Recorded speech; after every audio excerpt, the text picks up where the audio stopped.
In this tutorial, I will show you how to create an affiliate marketing website using WordPress. You will be able to create your reviews, for example, or your deals. You can share coupons, deals, and reviews about your affiliate marketing products. Place your affiliate marketing links. I will show you how to do it by using also a professional technique. And then you will be able to publish your content and to share your website with the world. It's a beginner's tutorial, so you will be able to follow it even if it's just your first time with WordPress and with the creation of websites. You will be able to create all your website without any code. So it will be very easy and intuitive for you even if you are starting from scratch. And at the end of this tutorial you will have your first affiliate marketing website ready to be shared with the world. If you have any questions, feel free to drop me a line down in the comment section below and I will be very happy to reply to you if I can, if I have an answer. So let's follow the tutorial and let's hit the like button if you love the video.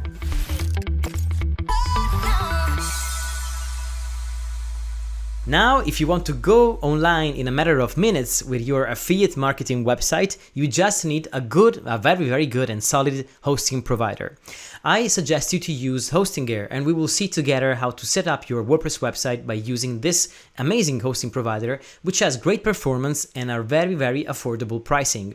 So now, if you already have a hosting provider, you can skip this part by using the timestamps provided in the description below. But if you don't have a hosting account and you're starting from scratch, just follow these steps because you will be very impressed in how quick we will set up your first WordPress website. Now, if you want to reach the exact page that you see on the screen, the Hostinger WordPress hosting page, you just need to click on the affiliate link that is in the description below. And I thank you in advance if you want to click on this link because you are supporting me and my channel and you're helping me create other free high quality tutorials like this one. Now on this page we can scroll down. We can also read some reviews if you like to read reviews. And we can see that there are 4 plans mainly for your WordPress website: the single, the starter, the business, and the pro. We will choose together to use the starter, but you can, of course, you can choose whatever plan you want. The steps will be almost the same for each plan. The main difference is that if you choose the first one, you will see that you can only host one single website. While if you choose the others, you will be able to host multiple number of websites, which is great if you want to host some clients' websites or your friends' websites, or if you have different businesses. Then you will see that there is an increasing storage capacity between the different plans. And then you will see that if you don't choose the first one, the other plans will also have a free domain for the first year. One other great difference is that in the first 2 plans you got weekly backups, and in the other 2 plans you got daily backups, which is very important, and they will be included in your plan if you choose one of these. Of course, you see also the performance. You got great performance if you choose the second, the third, or the fourth plan, while in the first one you got some limited performance.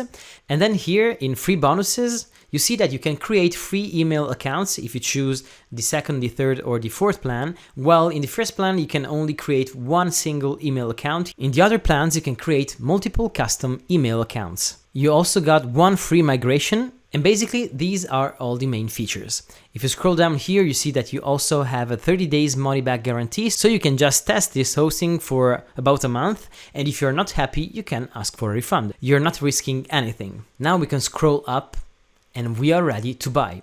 Just pick the plan that makes you more comfortable. In general, I suggest to start with the most popular one because it's the best one in terms of performance, and of course you can host multiple websites. So you will be able also to create website for your friends, for your clients, and so on.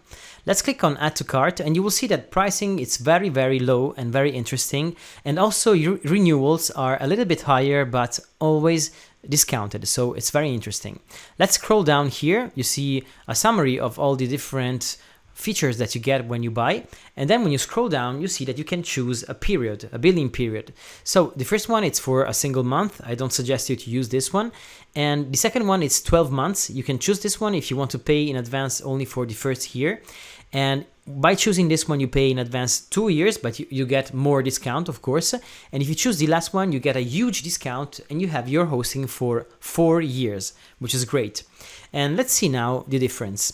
The first difference is that if you choose this one and you scroll down, you see that the pricing is very affordable. It's about $40, you see here. And of course, the tax fees will depend on the country you're buying from. And then you will see the difference here. If I go for 24 months, it will increase only about $40. So it's $86 and I'm paying my hosting for 2 years. Then if I go in the last option here, the 48 months, I'm paying my hosting for 4 years and I'm only paying $172 in this case. I repeat you that the tax may vary based on the country you are buying from. And this is a very, very interesting solution. So the one I bought when I was testing this hosting, because I'm already testing it actively with some websites, it's this one, because of course I wanted to save the more I can. And I like the idea to pay once and have 4 years of hosting granted. This is great. And of course, if you want to pay a little bit less, you will be able to choose also this one or the other one. And just pay attention to the renewal price. You see that if you choose the first one, the renewal price will be at almost $9 per month. The second one, the renewal price would be at $8 per month. And in the last one, the renewal price would be at $7 per month. So it's very interesting if you choose this one, because of course the renewal would be also very, very interesting in terms of savings. But now for this example, I would choose the 12 months. Scroll down and here you can insert your email to create your Hostinger account. If I already have one, I can log in here. If you prefer, you can also log in and create your account by using Facebook or Google. And then when we scroll down, we can choose our payment method. As you can see, there is a great choice between different kind of payment methods, and I hope you will find the best one for you. In my case, I will leave credit card, and in the right side, you can see that you have to choose your country. So make sure to select your country from which you are buying, from which is your business. You can also add some company details, which are very important, most of all if you are buying from Europe, for example, because you can insert your VAT number here. And once you insert your VAT number, you will see that taxes and fees will go to zero because there is the reverse charge applied. This is only applied when you buy from Europe, of course. In different countries, taxes may vary. Now, in the last section, I have also a small gift for you. You can enter a coupon code, which is take a tutorial. And then when you click on apply, and as you see, by using this coupon code, you will be able to save a little bit more. Now, if you choose to pay with credit card, you can just enter your credit card details. And once you're ready here, you can click on the payment button. Once you complete the buying process, you will see a screen asking you to create a strong password in order to access your H panel, which is the Hostinger panel. So be sure to create a very strong password, and then once you create your password, you will see this screen. And it is kind of a wizard that you can use in order to set up your first WordPress website. You can click here on Start Now, and then you can complete this wizard. So in this case, I'm creating this website for myself. I'm building it myself. I'm building it for a business. And then no thanks. Now it will ask me if I want to install WordPress, and of course I want to install it. So I choose an administrator email and I create a password, and these are the credentials that I will use to access my actual WordPress website. And then down here, scroll down and click on skip. I will manage plugins later. Do the same thing here, scroll down, skip, I don't need a template. And now you can claim your free domain. You will see this claim a free domain call to action only if you didn't choose the single plan. Otherwise, you will need to buy a domain or to use an existing one. In my case, I'm on the starter plan, so I have a free domain and I can claim it. So let's click on select and let's choose a good domain name. First thing you need to do is to choose the extension of your domain, which is the final part of the domain. The most used one is .com, and I recommend you to use that one. Once you select .com, you can go and search for a domain name. Of course, here, be careful and use a short name if you can. In general, here you have to be sure that your domain name will be easy to understand and easy to type on the keyboard. If your domain name is not available, you see that there is this error message appearing down here, and you need to search for another one. In this case, I found this one, which is funny and just for the purpose of this tutorial. And once you click on continue, you will see this screen. From this screen, you will be able to change your server location if you need to do so. In this case, I'll make an example. If I expect my traffic to come mostly from Europe, I can go and click on the pencil icon and I can choose a server location based in Europe. You can also choose the server location from this drop-down, or you can just select them by clicking on the different locations in the map. Once you select your location, you can click on Finish Setup. Now, in order to complete your domain registration, you need to provide some more details on you. The first thing you need to do is to choose a country from which you're buying from. Then you will have to provide the information if you're buying it for yourself, just for personal use, or if you're buying it for your company, for your work. In my case, it's France. And then I will choose company because I'm buying it for my work. I click on Next Step, and down here I can fill all the details of my company. Once I'm ready, I can click on Finish Registration, and I will see this screen. Now there is a loading screen. Sometimes you can be stuck here, and if it happens to you, you just need to reload the page, but do it only if you are stuck here for more than 10 minutes. Normally, in about 1 or 2 minutes, everything gets okay, and you will see the end message. So let's wait for a while now. You might see also this screen. Okay. And that's it. So now from this page, you can choose to go directly to your website, to your WordPress website by clicking on Edit Your Website on the left side. And on the right side, you can go directly to your Hostinger account, which is right what we're going to do now. So click on Control Panel and click on Manage Site, and you will land on this page. Here, just make sure that there is a green light, like in this case, and just wait for a moment until this lock here become like this, gray and locked. This means that you have an SSL installed into your website, because basically this SSL certificate that you can also control here, going to security and by clicking on SSL. And this is very, very important because it's providing you with a certificate that says that your website is secure because it's encrypted. Now, in your case, you might see here an orange icon which says that the SSL status is installing, and you just need to wait a little bit because it's automatic, the process, and once everything is done, you will see it active like this. So you can go back to your dashboard, and if you want, you can already visit your website by clicking on your website name. In my case, I have a website completely empty, and also your case should be similar to this one. And you just need to check here to have your SSL and connection is secure, you see. Don't worry if it's not immediate, because as I was mentioning, you just need to go here, click on SSL and check the status. And sometimes it can take up to 2 hours, but normally it takes about 10 minutes and everything is automatically installed. Second thing you need to do now is to go on free email, and from here you can create a free email account. And with this option here, you can create a custom email address based on your domain, which is great. So let's click on Manage. Here you just need to choose a plan. There is a free one, which is the one that we will choose together. But if you want more features, you can also choose the business one, which is very cheap because it's about $0.99 per month per mailbox. In this case, we need just the free one, which is already great and full of features. We can select it. And once we select, we can go and create our email account. So for example, I can go like this, info. If this will be your main email address for admin purposes, you can also leave this checkbox checked, and you will see here that you're granting this email address to access some functionalities like this. If you are creating this email address for a teammate or some collaborators, you can also uncheck this in order to make sure that it will be a simple and normal email address without any admin capacities. Now I leave it checked because it's my main email address. I can create a password. And last thing, I will need to provide a password recovery email address. Now let's click on Create New Account. And that's it. We have set up our custom email address. And now if you want to access your email inbox, you can click on this URL here, and you will be able to log into your inbox. So from here, you can just enter your password. You click on Login. Okay, and you confirm your, your lost password email. Okay, just confirm it, and voila, you're inside your Hostinger email account, which is powered by Titan, which is the email provider in this case. And you can click on Get Started.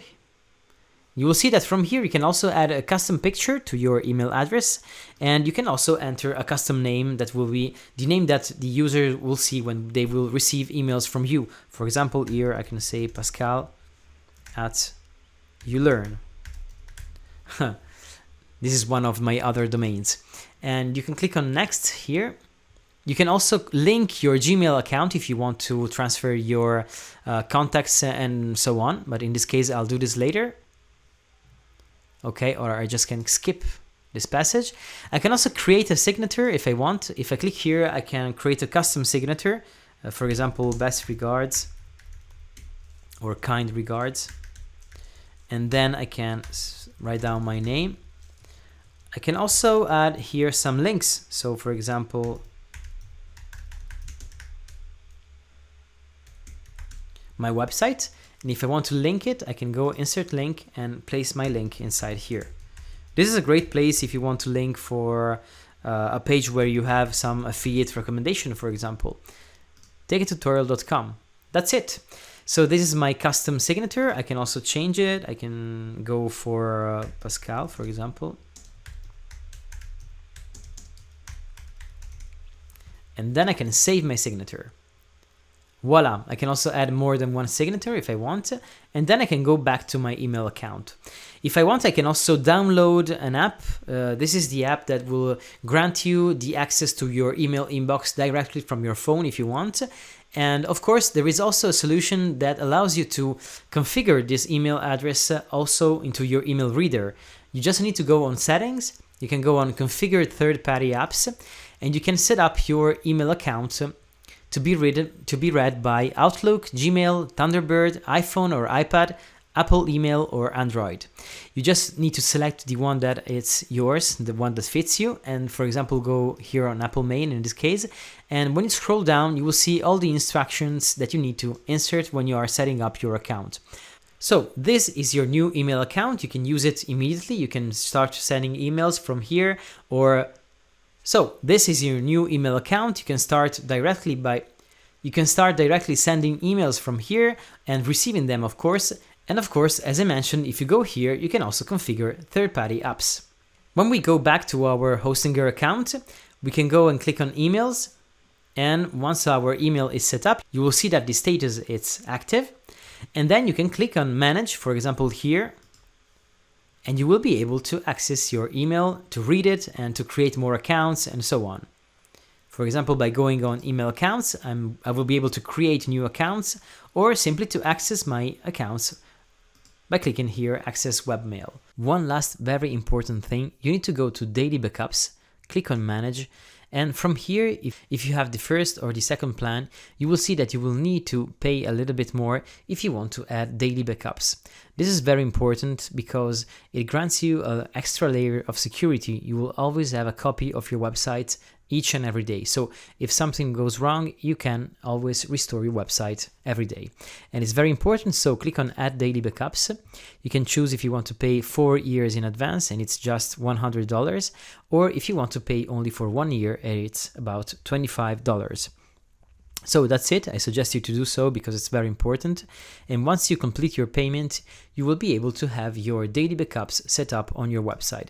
So there will always be a copy of your website each and every day. Now let's go back to our dashboard. And if you want, you can also visit your website from the front end. It will be something like this. And if you want to access your website, customize it, and transform it in something like this, you just need to go here and click on Edit Website. If you will see this page, you can just click on the WordPress link here on the upper left side, and then you can go and click on Dashboard. So this is your WordPress dashboard. Welcome.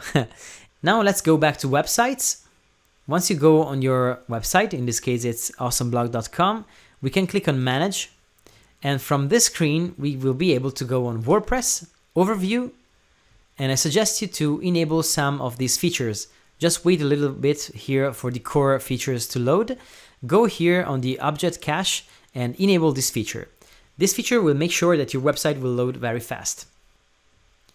We can also scroll down here, just check that everything is okay, and then we will be able to click on Edit Website. This is a shortcut that will bring you directly to your website in the admin dashboard. Voila! And so this is your WordPress website, and right now you are inside your WordPress admin dashboard. Now remember that each time you want to reach this dashboard, you just need to go to your Hostinger account, click on Login. From here, go to Websites, and you can select the website that you want to manage, and you just need to go and click Edit Website. As you can see, it's very easy, and it will bring you directly to your admin dashboard. The other way that you can use to access your admin dashboard, let's see it. We log out, we visit our website. We just need to type the URL into the browser, and then you just need to go /wp-admin, and this URL will bring you to this screen, which is the screen where you can insert your email and password or username and password that are linked to your WordPress website. Here you can log in, and as you can see here, you are back inside your WordPress website. But of course, this way, this shortcut, it's very, very useful because you don't need to remember or type in your password each time. So just click here and you are redirected into your WordPress admin dashboard. Now, in order to be ready to create our affiliate marketing website, we need to clean up our dashboard and do some basic settings. So let's go on screen options. Let's click on uncheck all these boxes here. And that's it. So we have a clean dashboard, first thing. Second thing, we need to go to plugins here, installed plugins, and simply we deactivate and we uninstall, we delete all the plugins that we won't be using at the beginning. So this one, we can delete it. Okay. We can deactivate also this one and delete it. And basically we can also deactivate the Hostinger plugin because it's not useful. And we can also delete them in bulk like this. Okay. Okay, now we have also the WP Forms Lite plugin, and yes, at the moment we don't need it, so let's deactivate it and delete it too. The only plugin that I suggest you to leave enabled and also to enable auto updates is the Lightspeed Cache plugin, because it's very important in order to make your website load fast. Okay, so now we're ready to go and to appearance, themes, and we basically do the same thing. We select the themes that are not active. So this one, for example, and we click on delete in order to just tidy up things. Perfect. So everything is clean now. We can go to settings, general, and here just make sure that you have written your website title correctly. And down here you can add a tagline. This is very useful from an SEO point of view. So if your affiliate website, it's let's say about technology, you can write down best phones, laptops, and cameras reviews, for example. Down here, just check that your website is written correctly. Normally, you don't have to touch anything here, and it's important to do so. Let's scroll down. This is the administration email address. Leave it like this, or if you need to change it, and it's the main email address that you need to access your website and administrate it. Of course, you can also create more than one administrator user, but this one will be the main one. Down here, if you scroll down, you can choose the language if you need to select a different language. And here it's very important to select the correct time zone. So for example, I am in Paris now, I work from Paris, and all my timing zone should be in Paris. Now let's scroll down. You can choose a date format and a time format. I'll go with this one. And as you choose here, you can have a preview down here. So for example, I'll choose this one. You can also choose the week's starting day, and then let's click on save. Now we can go on by going to permalinks, and here make sure to click on post name. This is very, very important for SEO. So permalink structure, click on post name, scroll down and click on save changes. Make sure to make this one because it's very, very important, and it can change completely all your SEO score and the way that people will find you in Google. So make sure to check post name.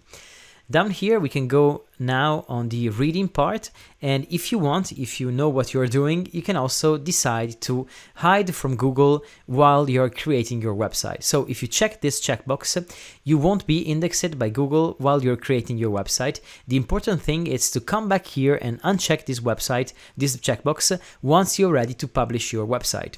And of course, choose as you want to do. Of course, if you don't check this, nothing will happen. The worst thing that can happen is that Google will index your website and even some pages while you're creating them. And maybe sometimes you just start putting on your content and your pages are not ready, and Google will just make them appear even if they're not ready. So just choose what you want to do. Just be sure to come back here and uncheck this once you're ready to publish your website. In this case, I will leave it unchecked because I just will be very fast and will use this website only for a tutorial point of view purpose. So I will go back now to my dashboard and basically I'm ready to start. So these are the main settings that you have to do when you are starting with WordPress. And if you want, you can also check your users data.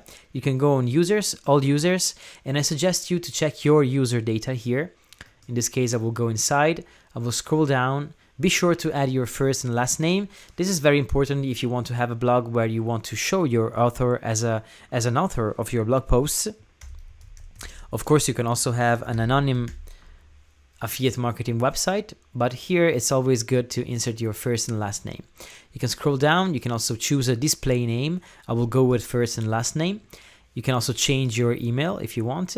You can also add a website, and you can also add some biographical info, some bio. So for example, add here a short text about yourself. Perfect. So I think this is a kind of a good length of this text. You can also go with something shorter if you want, like this. If you need to change password, you can do so. You can also update your profile picture by choosing to do so with Gravatar. You just sign in and you can associate to your email address a different kind of image. You can also do it for multiple email addresses if you want. And down here, we can update our profile. Let's check everything. Okay. It looks good. And now we can go back to our dashboard and we are ready to start. Now we can go on Appearance, Themes, Add New, and we will look for Blocksy. Blocksy is a very popular theme and it allows you to create beautiful websites. You just click on Install here. Let's click now on Activate. And by using Blocksy, we will get from this to this in a very, very short time. Once Blocksy is installed, we need to go back to plugins, in this case, installed plugins, and we will see that there is a message here saying install Blocksy Companion. We click on this link and our plugin Blocksy Companion will be installed. Okay, once the Blocksy Companion is installed, we will be able also to enable some extensions and also to use some other stuff here. Now we'll go to Appearance, Themes, we go to Blocksy, and I suggest you to enable auto updates. We can close here. This one also, you can go inside and enable auto updates. Now we go to plugins and do the same thing. So we go beside Blocksy Companion and we click on enable auto updates. Let's go and check how our website looks from the front end. We go and click on visit site. And now from this, if we refresh the page, we'll see that Blocksy has taken over and this is the screen that we see. As you can see, it's still very empty, but a little bit more organized. So let's go down here. We can go now on posts and pages and we can trash whatever we want. So we go on post, trash, we go to trash and we delete permanently the post. We go on pages and we do the same thing. We select everything, we go to bulk actions, we move to trash and we go to trash and empty the trash. So we are ready to go. If we go and visit our website, now it's completely, how do you say, empty. So first thing, we need to create our home page. Let's click on New Page and we'll give it a title. So in this case, Home. And we publish this page. We click again on Publish. We can also uncheck this Always Show Pre-Published Checks. We can publish. We can get rid of this. We can view this page and normally it would be, of course, we can also go here and click on full screen mode. And we can reload the page and click on view page up here. And that's it. So this is our page. It's empty, completely empty, and we will transform it in something like this. Now we will just have to take action to this menu up here. And the first thing we need to do is to create a homepage link, but we will need to get rid maybe of this icon and change some stuff. So let's click on Customize. We can go under in this menu here. And when we select it, it says here, manage your menus items in the menu screen. When we click here, menu screen, it just goes to appearance, menus, and we can give a name to our menus and make it the main one, main menu, for example. We can also say that we also want to add this menu to the header menu number 1, and we create this menu. Once the menu is created, we click on Home, add to menu. And this is our first page, which is add to our menu. We save it. Then we can go back here. We can reload the page. Okay. And if we go back to our menu here, we see that now we can choose the main one and we can publish. Now let's go on the search icon here. We can get rid of it. Okay. And if you want, you can also add a button here. For example, in this case, this button will land to my deals page. I will go to my header, just go to main row here. If you go back here, you will see that there are some elements that you can add to your header. You can scroll down, you see that there is a button. We just drag and drop this button here and we can click on it and change everything. We can make it a little bit more big, medium, and we can label it, for example, deals. Here you can also choose a link, a URL to link this button, but we will do it later. Click on publish. We can also do one last thing. We can go on main row and we can decrease the height. For example, we can go something like this. 90, it's a good solution. Now we click on publish, we exit the customizer. These are basic options, but it's very important to start taking action on them. Now you can go back to the customizer if you want, and you can quickly customize also your footer by clicking on edit here, and you can change the copyright sentence. You can leave it like this, copyright. This is great because you have the current year, which will automatically update each year. And then you can get rid of this and just insert your blog solutions. For example, if we go back to our blog, going to settings, general, you will see your tagline here, and you can basically copy and paste the same one. Okay, let's get rid of the pages we're not using. Here, I can say awesome blog. And then I can go like this. So also this one for SEO purposes, it's good to place a little bit here and there our main keywords, for example, in this case. Let's click on publish now, and we have customized also this.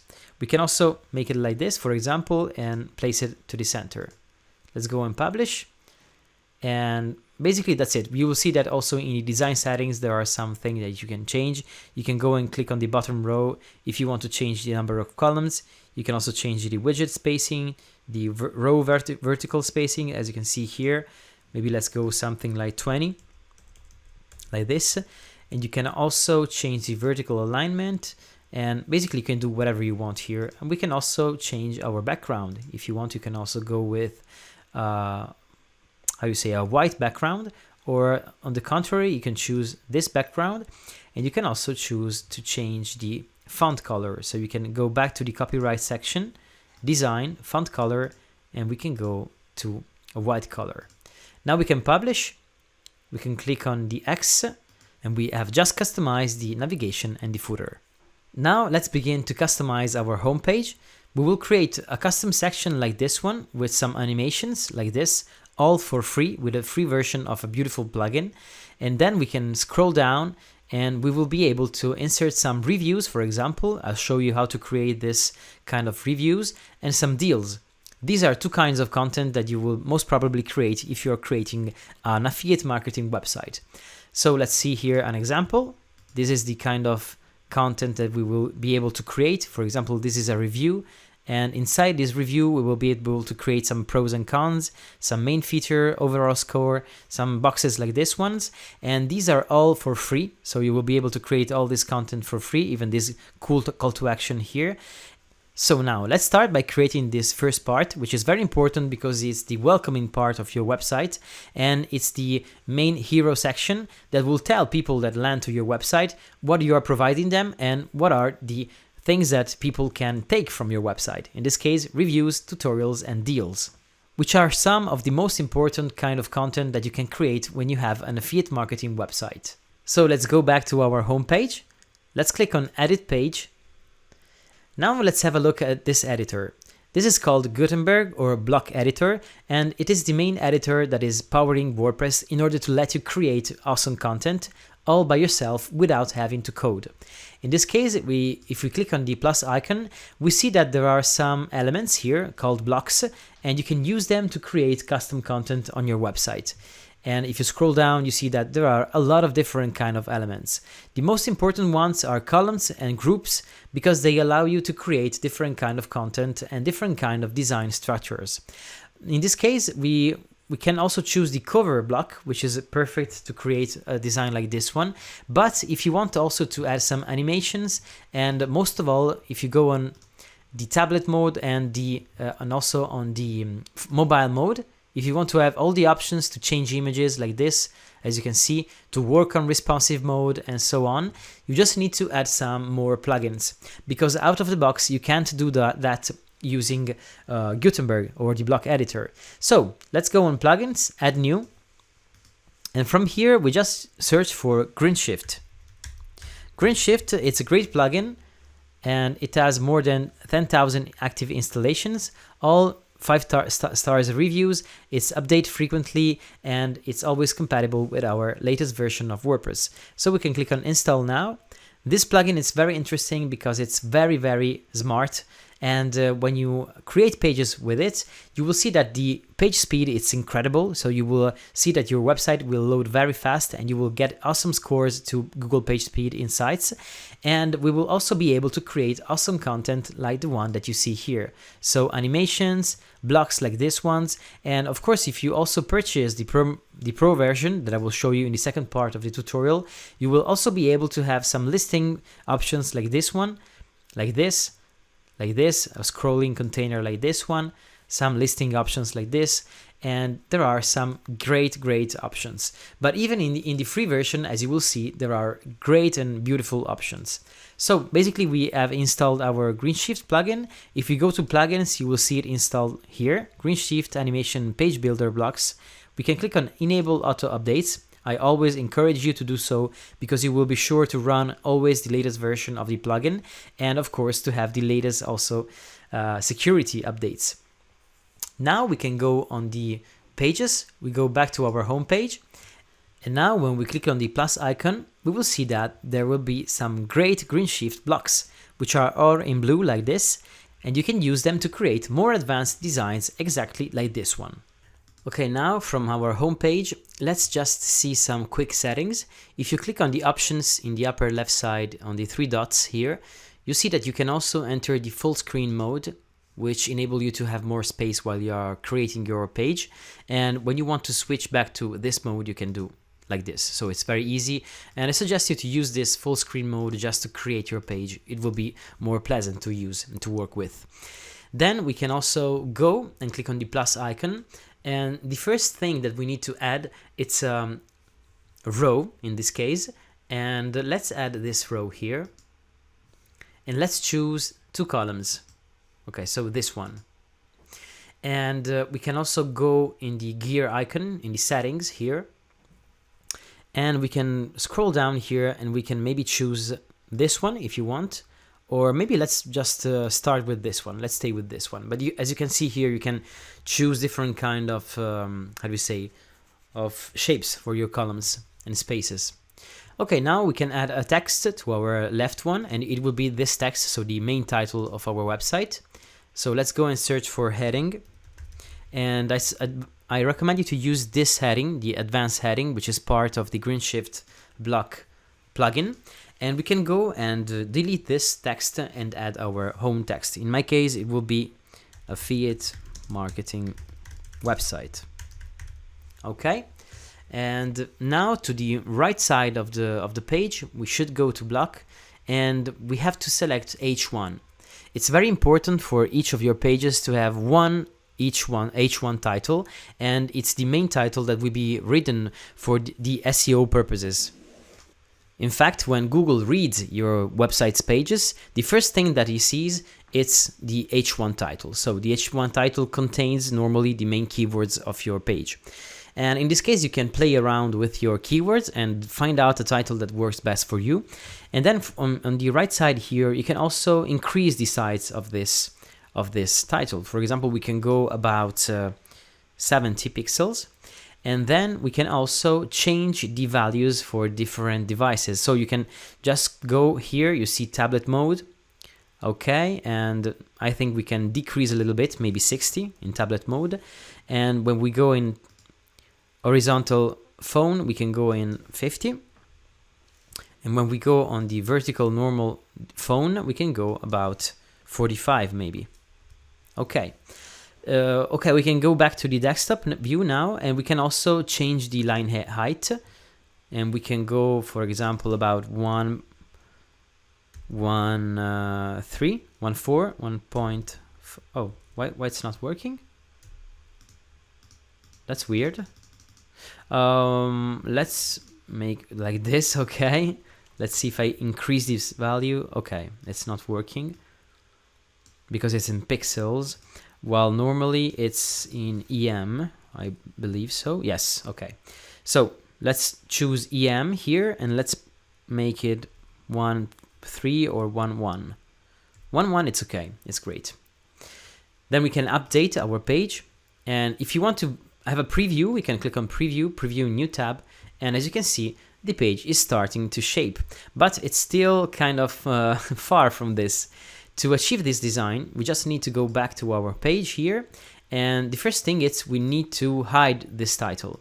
So we are using Blocksy, and we have this icon, Blocksy page settings, to the upper right side of the page, and once we click it, we can click on page title and go and disable the page title, and then update the page. If we go and reload the preview page, you see that the title, it has now disappeared. That's great. The second thing we need to do is to go here on the list view. This is a great solution if you want to see what you're actually building with your website, and we can easily select our row, and then we can go here, align, and we say that we want this row to be full width. We can click on update, we go back to our preview page, and maybe just clicking on preview new tab. Okay, and as you can see here, there is this row taking shape now, shaping off really well. But there is no alignment here on the left side, so let's see if we can correct this thing here. We go back to our settings, we select the row, and we scroll down here. Let's see if there is something that we can apply.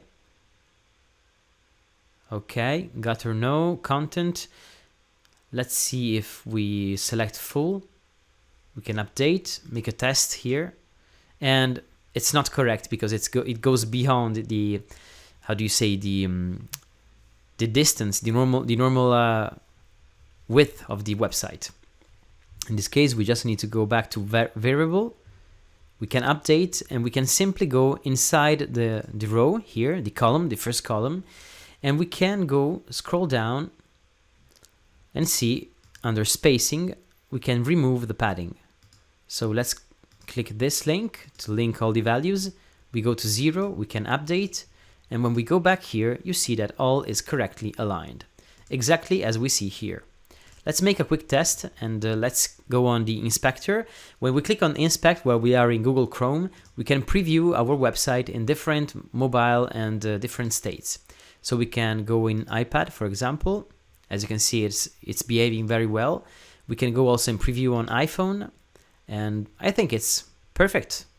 Okay, so now we can go back here, and we can go on increasing our customization. So we need to remove a little bit of spacing. So if we go here, we see that there is some spacing here, and we just need to be sure that it's not added by the theme. So we go on Blocksy page settings again.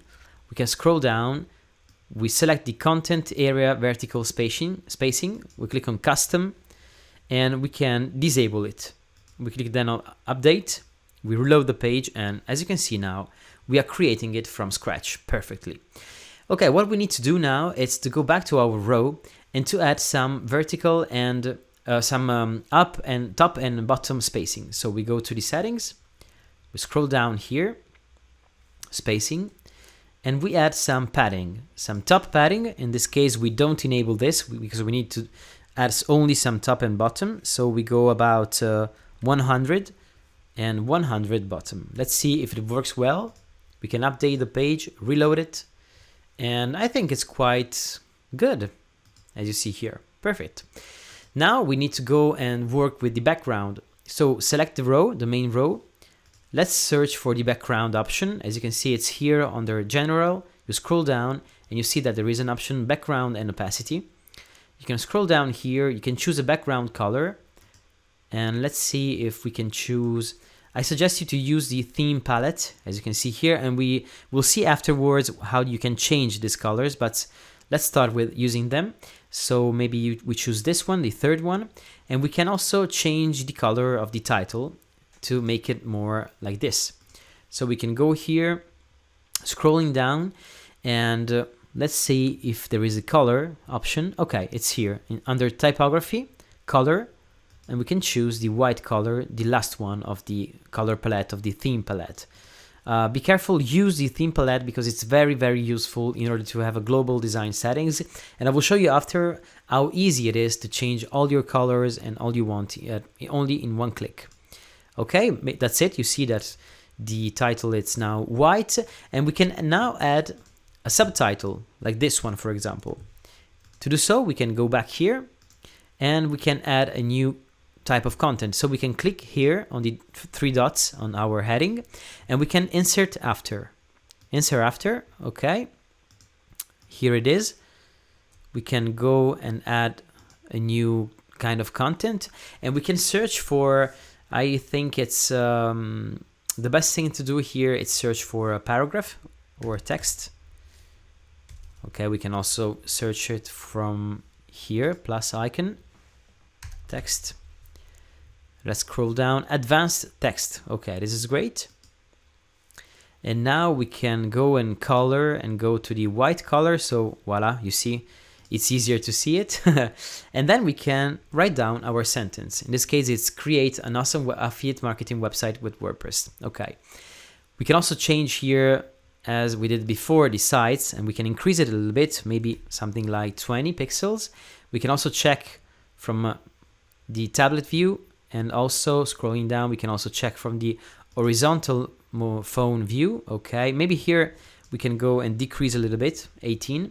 And from the phone view, I think we can go something about 16 maybe. Okay, perfect.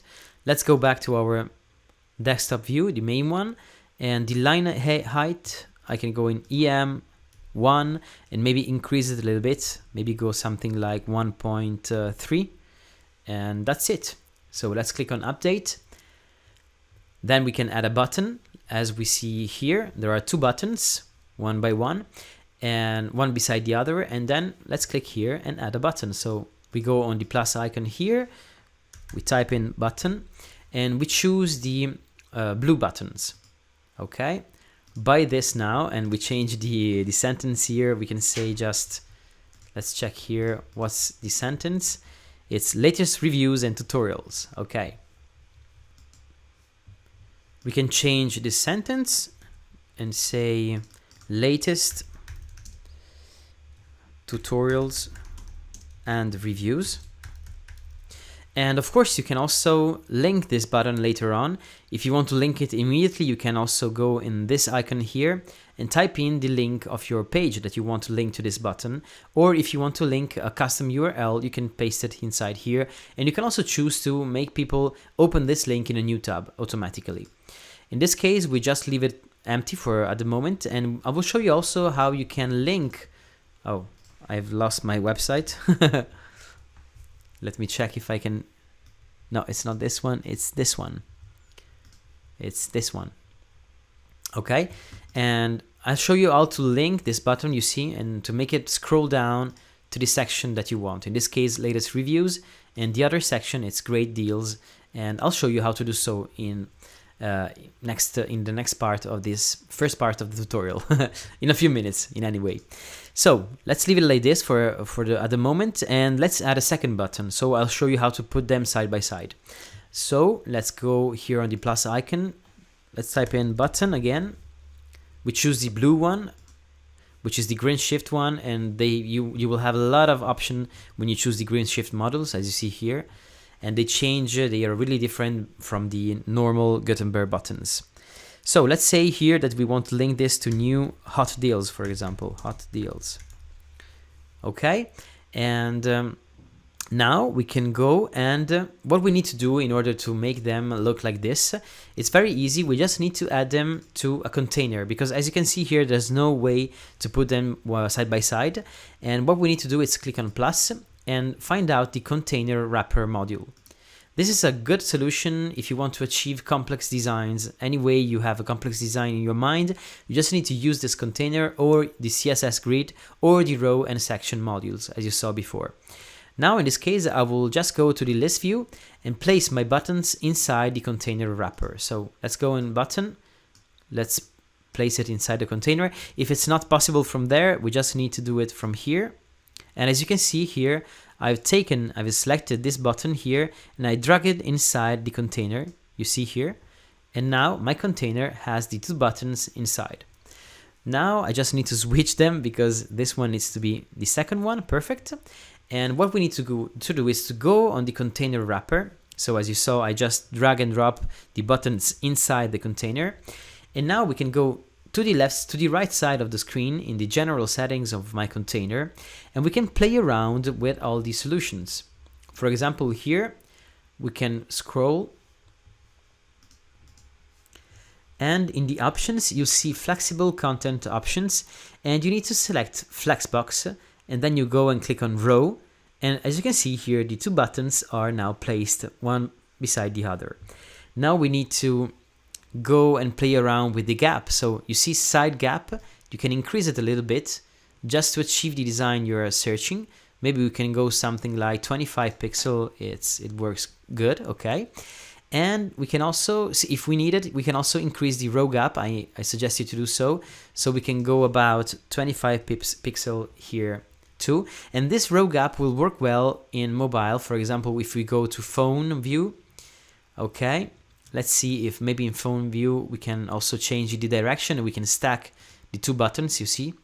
And one other thing we need to add is some more spacing from the top. You see here it's too near from the, it's too, how do you say, it's too, yes, it's near, and we need to make it more far. I don't know how to say it, to increase the spacing anyway. So we leave it, select the container, and on the right side we go and select spacing now, and we can add some margin to the top. So we can go to the top space, and something like 30 will work well, maybe something more, maybe 40, okay. And let's check also from the desktop point of view, we can also add the same spacing. So we go on spacing, margin, and we leave it about 40. Let's check it from tablet mode, it works good. From horizontal phone, and you see in the horizontal phone mode, I think we can change something, but not from this point of view. We will change it differently. When we are in landscape mobile, we can just select all our first column in this case, and we can choose to have another kind of width. So we can go here, you see where there is the percent, and we can make it 100%. Okay. Let's see why it's not working, because normally when you go and say 100%, it should go 100% here. And let's make it like this. Okay, it's not changing. Okay, so I find out that here you have to enable custom sites. We are in landscape mode. Be careful to do it so only for landscape mode in this case. We enable it, we go in width, we go and click on custom. And now here in width, we go in pixel, we select percent, and we select 100%. So as you can see here, when someone puts the phone in landscape mode, they will see this column 100%. We have to do the same thing with the second column here, otherwise it will still stay at 50%. And we need to enable custom sites, custom, width, we go and select percent, and then here we put 100%. That's great. So now one last thing that we need to do here in landscape mode, you see there's no spacing between all the different how do you say, the left and right positioning. So let's scroll down here, let's go on spacing, and why not go and choose to have some right and left padding, for example. Why not make it, for example, like this, give it some 20 here and 20 here. Okay, let's make the same thing for the first column. Or maybe without, let's go back here, let's go to spacing and let's reset here. We can go and check if there are some options in our row, which is more, how do you say, it's more smart to work like this. So let's go and say, for example, boxed, full, variable, okay. Gutter, we can go, no, it's not gutter. Let's scroll down here. Okay, I just made a test and I saw that this spacing, it's not the real spacing that we see when we visit our website. In fact, if I go and preview this page, I click on preview in new tab. As you can see here, once I click on the inspect, I can see that here, when we go on the responsive mode and we decrease the size of the window, you see that the spacing stays perfect. You see now, you have the spacing left and right. And the buttons, as you can see, they stack on mobile here. They stack as we told the block to put the buttons one above the other like this. And basically it's working very, very fine in all different kind of mobile and different kind of devices. As you can see, it's very, very easy to set up all the different mobile and responsiveness options. And this is one of the main advantage when you choose to use GreenShift blocks, which is the block we are using now in this tutorial. So now let's go back to our row. I think we can go and switch to our desktop view because we saw that already the responsive editing mode is working very, very fine. And this is a little bit weird because we don't have the right, okay, you see, when we enable these settings here, we just have the impression that there's no spacing here on the left and right side, but actually there is, so it's just an impression. It's just a kind of fake thing. Now, in order to add an image like this one, which is the most complicated part in general, you need to create an image which will be for custom sites. I will show you now. The important thing is normally to have a landscape mode image. And the other important thing is to make it with background, transparent background. There are many different tools that you can use in order to have an image like that one, like the one that you saw here, or also like this one, which is the same thing. And in order to have the background, the transparent background, and to have this image work well, like you see here, and you need to, as I was mentioning, you need to use a good tool in order to remove the background and in order to be able to save it the correct dimension. For example, here I'm using Canva, canva.com, and I'll also leave you the link in the description below if you want to check it out and to use it too to create your images. And the interesting thing here is that you can go and click on create a design and you can search for website, for example, here. And as you can see here, you will have a custom dimension, which is a landscape mode dimension here, which is perfect to create hero images in general. And so now I've selected the website dimension. And as you can see here, if you have the pro version, you can go in photos and you can search, like, for example, pointing left. And you see there are some images here, some good images. Maybe this first one, it's good. Or even this one, it's very good. I like it. Or this one also is funny. Of course, you can select all the images that you like the most. There are even some images that have already no background, which is great. But the interesting thing here is that you can just go with the one that you like the most. Maybe this one. Okay, let's do like this. And then if the image has a background, if you have the premium version of Canva, which is very, very cheap, it's about $100 per year, maybe something like this. Or you can also choose $11 per month, something like this. And you can also disable your subscription whenever you want. If you click on edit image here, you can go and click on background remover. And then you will have the magic happen. And then the magic happens. You see that this image will have no background in a matter of seconds. And this is great because you can then work on your website and you can choose what color you use for your background. For example, here I've removed the background because if I want to change the palette, the color palette of the website, I just can go here on the color settings. I'll show you in detail this later on. And you see here, we're changing everything and the image is staying there. But the background color, it's changing. That's great, you see? You see, that's awesome. I think that's one of the best things about Blocksy, and you can also achieve custom designs in a matter of seconds, as you see here. Now let's go back here. Okay. Oh, it wasn't this one. The color palette was this one. Okay. And when we are in Canva, you see here, the magic happens. So we can place this image basically here. We can increase a little bit the dimension of the image, maybe something like this. Not too much, because we'll leave some spacing on the upper side in order to have this space, not to cover the menu you see here. So maybe something like this I think will work well. And we can even go something more like this. Okay. Now we are ready to share this image. So we click on share and we can go on download. If you want, you can also, you see here, transparent tutorial, change the name of the image. Of course, you can also use Photoshop or some other tools, but I think Canva is the most fast one. It's very fast, as you saw here. It has a lot of resources, and just for $100 a year, you get access to, wow, a lot of premium features like premium photos that you can use for free in your website, and free, a lot of stuff. And also this background remover, as you saw, it's very, very useful. You can click on download on transparent background, very important, this one, and then click on download. Now, once we are done with this image, we can go back to our website.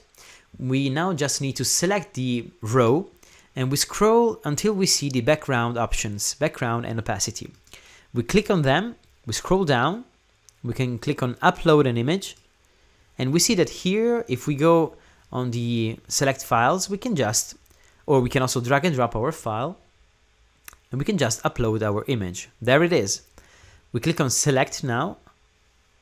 Okay, we can update, and we can just go and preview our page. Okay, now it's working fine. We can just see that the image is working fine, and the effect is great, but there is something missing. You see there are some part of the image that are cut. So we can go back here. What we need to do is to point this focal pointer picker like this to the down to the right side, and then click on update. We reload the page now, and okay, now it's working fine. Maybe we can also fine tune it about going a little bit more like this and updating, and just check that everything is working fine. I think here we just need to put it in the middle. Okay, let's update. That's perfect. Now what do we need to do? We need just to make this header transparent, as we see here in the example, you see. And this is a great thing that Blocksy has for free in the free version of the theme. Oh, you see here there is a little part of the image that shouldn't be there, this one, and this is happening because there is the repeat mode active. So you see here repeat, we just go and click on no repeat, update, reload the page, voila, there's no repeating images. Now we can go back here in the row settings, and what we need to do is, oh no, sorry, we were talking about the transparent background of the heading. So what we need to do is go back to our website in the main page in this case, and of course you can also access your homepage from here, and then later on I will show you how to link your homepage to your actual homepage of the website, but this we will see it in a moment. Let's click on the customizer while we are on our homepage, and then we can just go on the main row here of our header, or just go here and select header.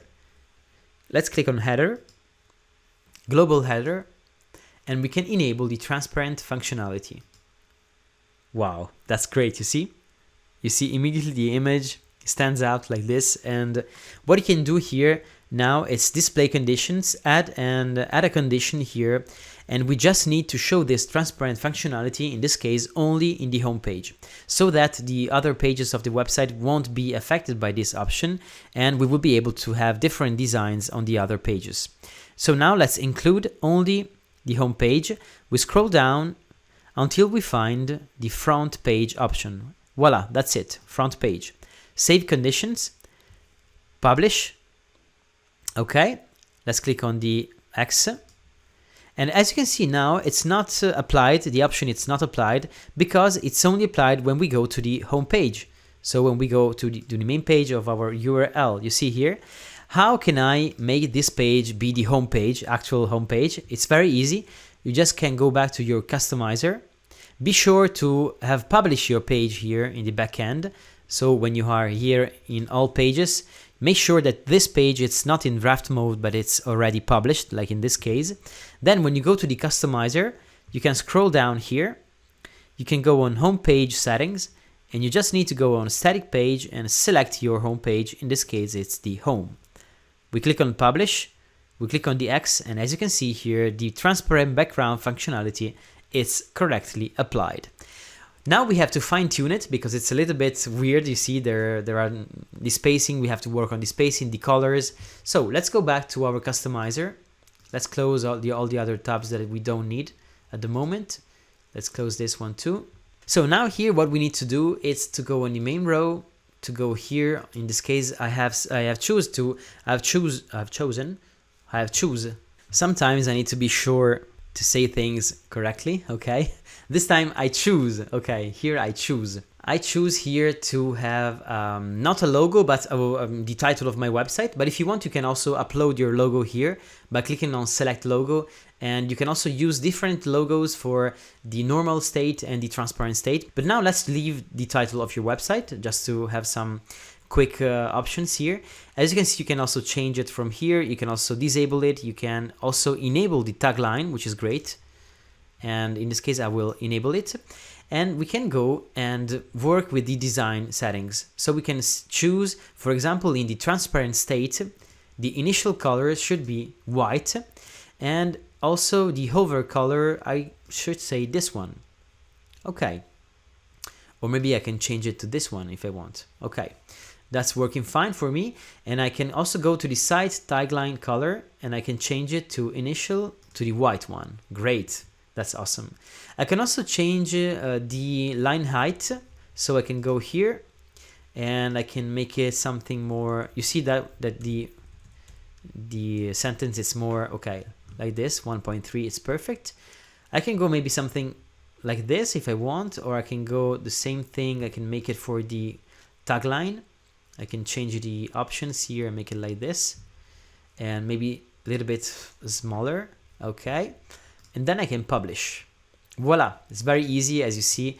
And I really like the options that Blocksy offers out of the box in the free version, you see. Now let's do the same thing in the menu here. We can go on design, we can scroll down, transparent state, default color, we choose the white one, and the selected color, we choose this one, which is more bright and easier to see when it's selected. Let's go if we can also change something here. Items over effects, okay, simple, solid color, boxed color, opacity. I just wanted to check if there are some more options. Maybe this one should be a good option, and just decrease the height like this. We can go like this, maybe something less or something more. 30 is perfect. We can also stretch the menu, but in this case we don't need to stretch it. And we can go in the effect center to sides, left to right. Okay, so this is great. We can left to right, it's a great option, and I will show it to you in a moment.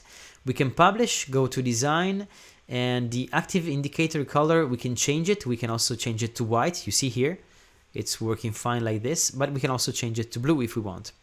In this case, I like it, maybe something like, yes, white, why not? Let's publish our page. And basically we just, we can also change the color of the button here. Maybe we can make it like this and make it white. So in transparent state, we'll see that everything should be white. And we can also change the hover color. In this case, we make it bright blue. Okay, but we just need to change the font color to leave it to white. Okay. Okay, it's working good like this. Great. Okay. I think that's it. We can publish now. We can exit, and we can see that one last thing we need to do is to work on the spacing that there is between the sections. You see here, the header, it's too I always say near, but it's too close. It's too close to the title. So to achieve a design like this one, we just need to increase the spacing. We go back to our edit page. Okay, let's get rid of this. Perfect. And once we are back here, we can increase the padding top and bottom. So let's go in the list view, make sure to select our row.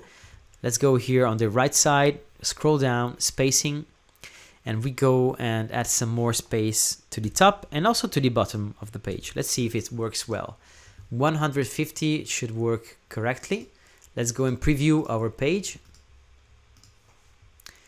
And whoa, why it's not working? Because I didn't update, maybe. Preview. Okay, it's still too close, so let's go and increase a little bit more. Maybe 200. Oh, 2000, maybe not. 200, preview. Okay, now it's something more. Okay, maybe a little bit more, 250 maybe. Update. Okay, now we are starting to see the right design settings. Okay, that's great. Now what do we have to do in order to finish this page? It's the hero this hero section is to achieve a good design also from the mobile point of view. But now here, if I stretch the design here, you see, if I stretch the page, I see that in tablet mode I have this picture, which is really funny, and also when I go like this, the design looks gorgeous. But the main image has disappeared. You see now, it's hidden from tablet mode and it's replaced with the other one. How we can achieve that design? So let me remake like this. Okay, we just need to go here and to say that we don't want that image on the tablet mode and on the mobile mode. So let's go to our row, scroll down to our border, and then here when we go to the image, we just need to tell the system here, the GreenShift block, when we go here, that we don't need this image in tablet mode. Okay, so as you can see here, now I select the tablet mode, and when I scroll down under the image settings, I see disable on tablets. That's great. Wow. Update. Now when I preview my website, I'll see that if I stretch to the tablet mode like this, I take it and stretch it to the tablet mode, the image disappears. That's great. So what we can do now is to add another image to be sure that we will have this image in mobile. Okay, perfect. But if you want to fine tune it even more, we can also say that we can leave it enabled on tablets. We can go on landscape phone and disable on landscape phone. So this way, we'll see that when we decrease the value here, the image will still stay there when we are in tablet mode. But when we are in landscape mobile phone, it will disappear. So here we can choose a different image. Okay, I think it's working fine. Even if there is some parts of the image that goes kind of too near to the text, but it works fine. It's still good, and maybe I can just increase the size or the how do you say, the font weight of this text in order to make it more readable. But it's working fine. And let's go back here. Let's see that when we are on the mobile, in this case landscape mode, we can add a different image. So let's click on upload image. No, not sorry, not here. We just need to go here on the column now and add the image that we want to add to the bottom. So now let's prepare our image. I will go to Canva as I showed you before, and in this case I will use an image that it's pointing up. So pointing up. Okay, let's see if I can see it. Okay, and I can change. Maybe I can use this one. This one is it's funny. Okay, no, I don't like it. This one is funny. Okay, let's go and make edit image. Background remover. Okay, let's see. Let's give it some time. Okay, it's removing the background. And as you can see, Canva, it's very, very useful when it means to create, when you have to create some content for your website. Okay, we just go like this. We increase the size of our image. Okay, maybe we can click on share, download, and go on transparent background, download. In this case, the image, it's a little bit too big, I think. But okay, we will make it work like this, however. Okay, let's go and click plus. Let's click on, let's search image. In this case, we will use the blue image, which is the GreenShift one, okay? And make sure to click on media library and upload your image from here. Perfect. Now, okay, we can click on select. And we just need to see how the image is behaving out of the box. So let's preview it. Okay, as you can see here, the image is visible also in desktop mode, which shouldn't be happening. So let's go. The first thing we need to do is to select the image here, and let's go to the preview mode desktop, and we say that the image shouldn't be visible on desktop mode. So how? Oh yes, desktop mode. Oh yes, advanced, responsive, and we say hide on desktop. Okay, that's it. Perfect. Now, when we go on tablet mode, preview, tablet mode, okay, you see that there is the image, even if it's not visible here. We need also to disable it on tablet mode. So we go on responsive, and we disable also on tablet mode. And then we go on the landscape mobile mode. So in general, we go here, we select the landscape mobile mode. In this case, the image should be visible. But we need to change it. We need to align center, first thing. We need to scroll down and go to the spacing, maybe to, okay, to the image size, and we select maybe the medium or the large one. Okay, large, it should work well. Into width, we go to maybe something different. Okay, we can go something like this, M, and we select the height automatic, okay. And let's see why it's not centered. That's weird. Maybe we can go and scroll down here, align center. It's not working apparently. But I think that if we update and check the website from the front end, it should work fine. Yes, it's centered. Okay. Now what we have to do, it's remove this space, this bottom space. So we go and make sure to have selected the landscape mode, mobile mode, this one, and then we go to the row settings, we scroll down here, we go to spacing, and we make sure to make the bottom 0. Okay, you see here, the last thing, we need to go to the second column here, and when we are still in landscape mode, we go to the spacing, bottom 0 here, and that's it. Update. And now when we will have a second section, let's reload. Voila, you see that it's based on the footer, so it's perfect, it's correctly aligned, there's no space to the bottom, and that's it, it's working fine. But it will work even better if we align center everything. So let's see how to do so. We go back here to the title in this case, and we say that we need to align it center. Okay, make sure that the landscape mode is selected. Perfect. We can align center here.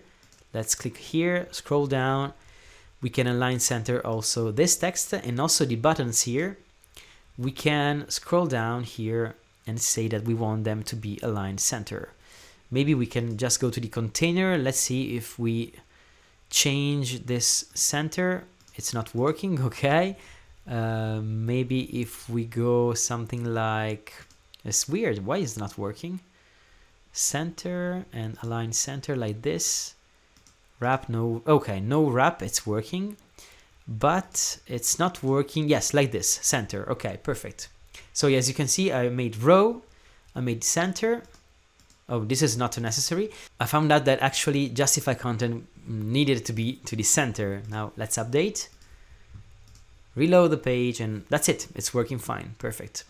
So as you can see here, the design, it's correct, and it's very, very funny, and it's working. Okay, we can also decrease a little bit this spacing so that the pointing girls will be closer to the button here. And to do so, we can also select the second column, and we can go and scroll down here to the spacing section, and the top padding, we can make it a little bit less. Maybe something, we can go to 0 here. We can go in the image, and we can also scroll down here, and no, I think that's already good. We can update the page, and voila, it's a little bit closer. It's not that closer, but it's already good. Okay, and if we go to mobile, even better, you see? Perfect.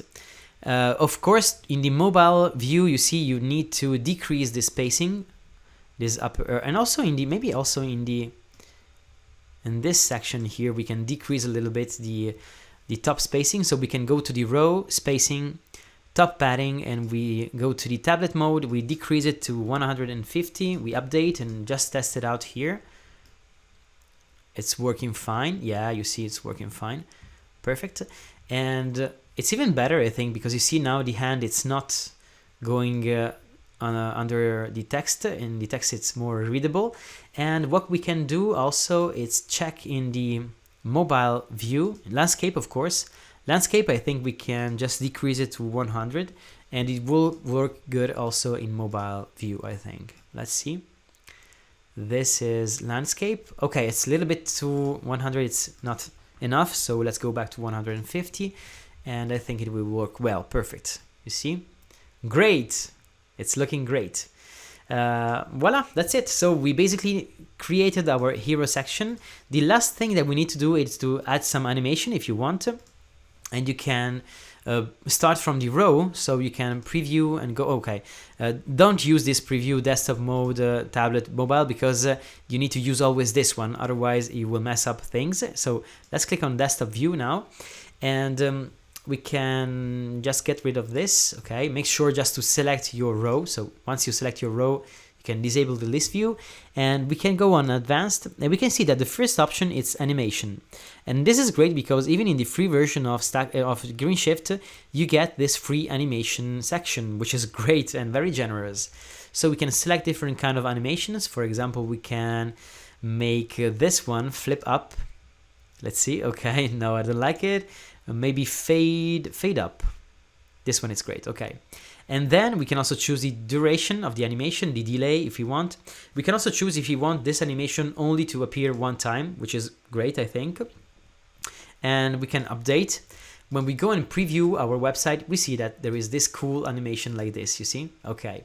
And then we can add some animation to the different parts of the website. So we can go to the title, for example, and we can go and add an animation here to the advanced tab. Select the animation. We can maybe do the flip left. Okay, I don't like it. Maybe the we can also have a custom animation, but in this case we maybe side left. Okay, maybe right side, slide right. This is great. Okay, let's go in this one. We can maybe have a different one. We can have a fade up. Okay, and then here the buttons, we can use an animation placed on the container, and we can go on advanced, select animation, fade down right. No, fade down left maybe. Like this. Fade up left maybe. Yes, that's great. Let's see what happens now. Voila, that's great, you see. And you can also make sure that this animation, if you want, you can also make this animation run only one time, the first time that people loads the page. But if you don't check this box, this switch here, you will get this animation each time people will see this section, which is great. I love this kind of behavior. You see here, for example, when I scroll down and I go back here, I'm seeing again the same animation, you see? This is kind of cool because you get the impression that this website, it's kind of talking to you. It's interactive, you see? It's cool. It's very cool. And so the first animation won't be reproduced, but the secondary one, yes, because you will have all the elements here moving around while you reload the page. This is great. So now we are ready to go on and just create the other section of the page. So the latest reviews, for example, and the great deals. And of course, we will work on the deals and reviews page and so on. So we will see all this in a matter of seconds. Now let's see how to create a beautiful mobile menu. As you can see here, I'm on the mobile settings, on the mobile view in this case. And if you want to reach the same type of view, if you're using Chrome, you can go and click on the right side of your mouse, click on Inspect.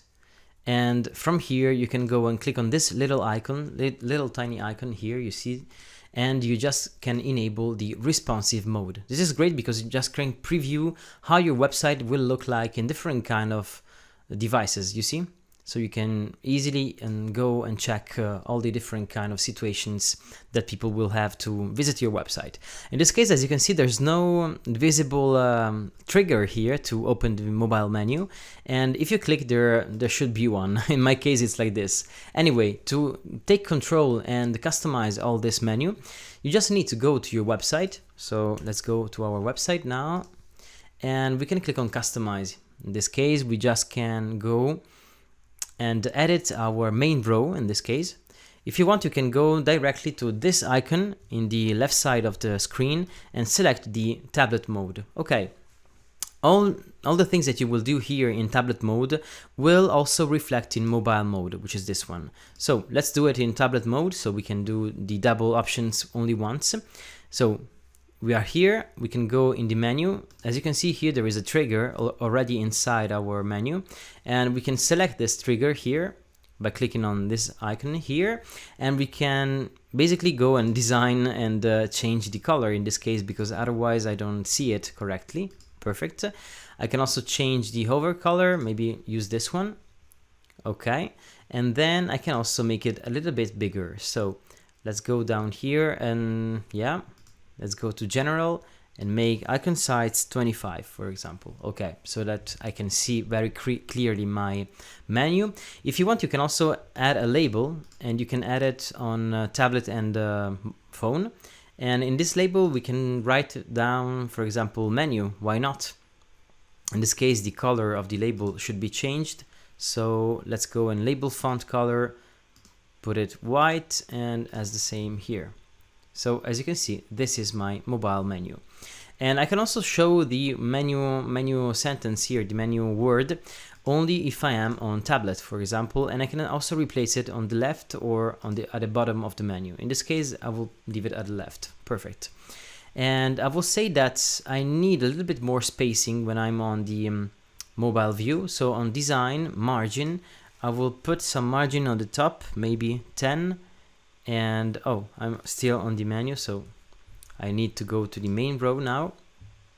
And minimum height, I will say maybe 80 or maybe something more, maybe 90. Okay, let's click on publish, and let's go back now, and we can go on by customizing whatever we want. As you can see here, you can also add more elements. I'll show you, for example, if you want to add a button and you want to have it always visible even in tablet mode, for example, you can bring a button here, for example the deals one, and maybe we can make it here, we can place it here. Okay, we can change something, whatever we want. Okay, let's publish now. And basically this is our mobile view, and our website will look like this when we are visiting it from tablet in this case. If you want, you can also do some further customization. For example, we can go here and select our logo, and in this case I have my site title and my site tagline, and if I want, I can also disable the site tagline in tablet and phone. I prefer to do like this. And my deals button, I can also put it here, more close to the menu. In this case, there's some problems because as you can see here, there is a duplicated item. I just can go back here in the button settings and I put it here. Perfect. This looks a little bit more interesting. So now we can go and preview also on mobile. Okay, here we definitely need more spacing between the top and the bottom, so we can go like 90. That's looking great. And we can also go and change the font size of our site title in this case. So design, site title, and when we are on mobile, let's make it smaller, something like 20. Perfect. It's looking good, you see.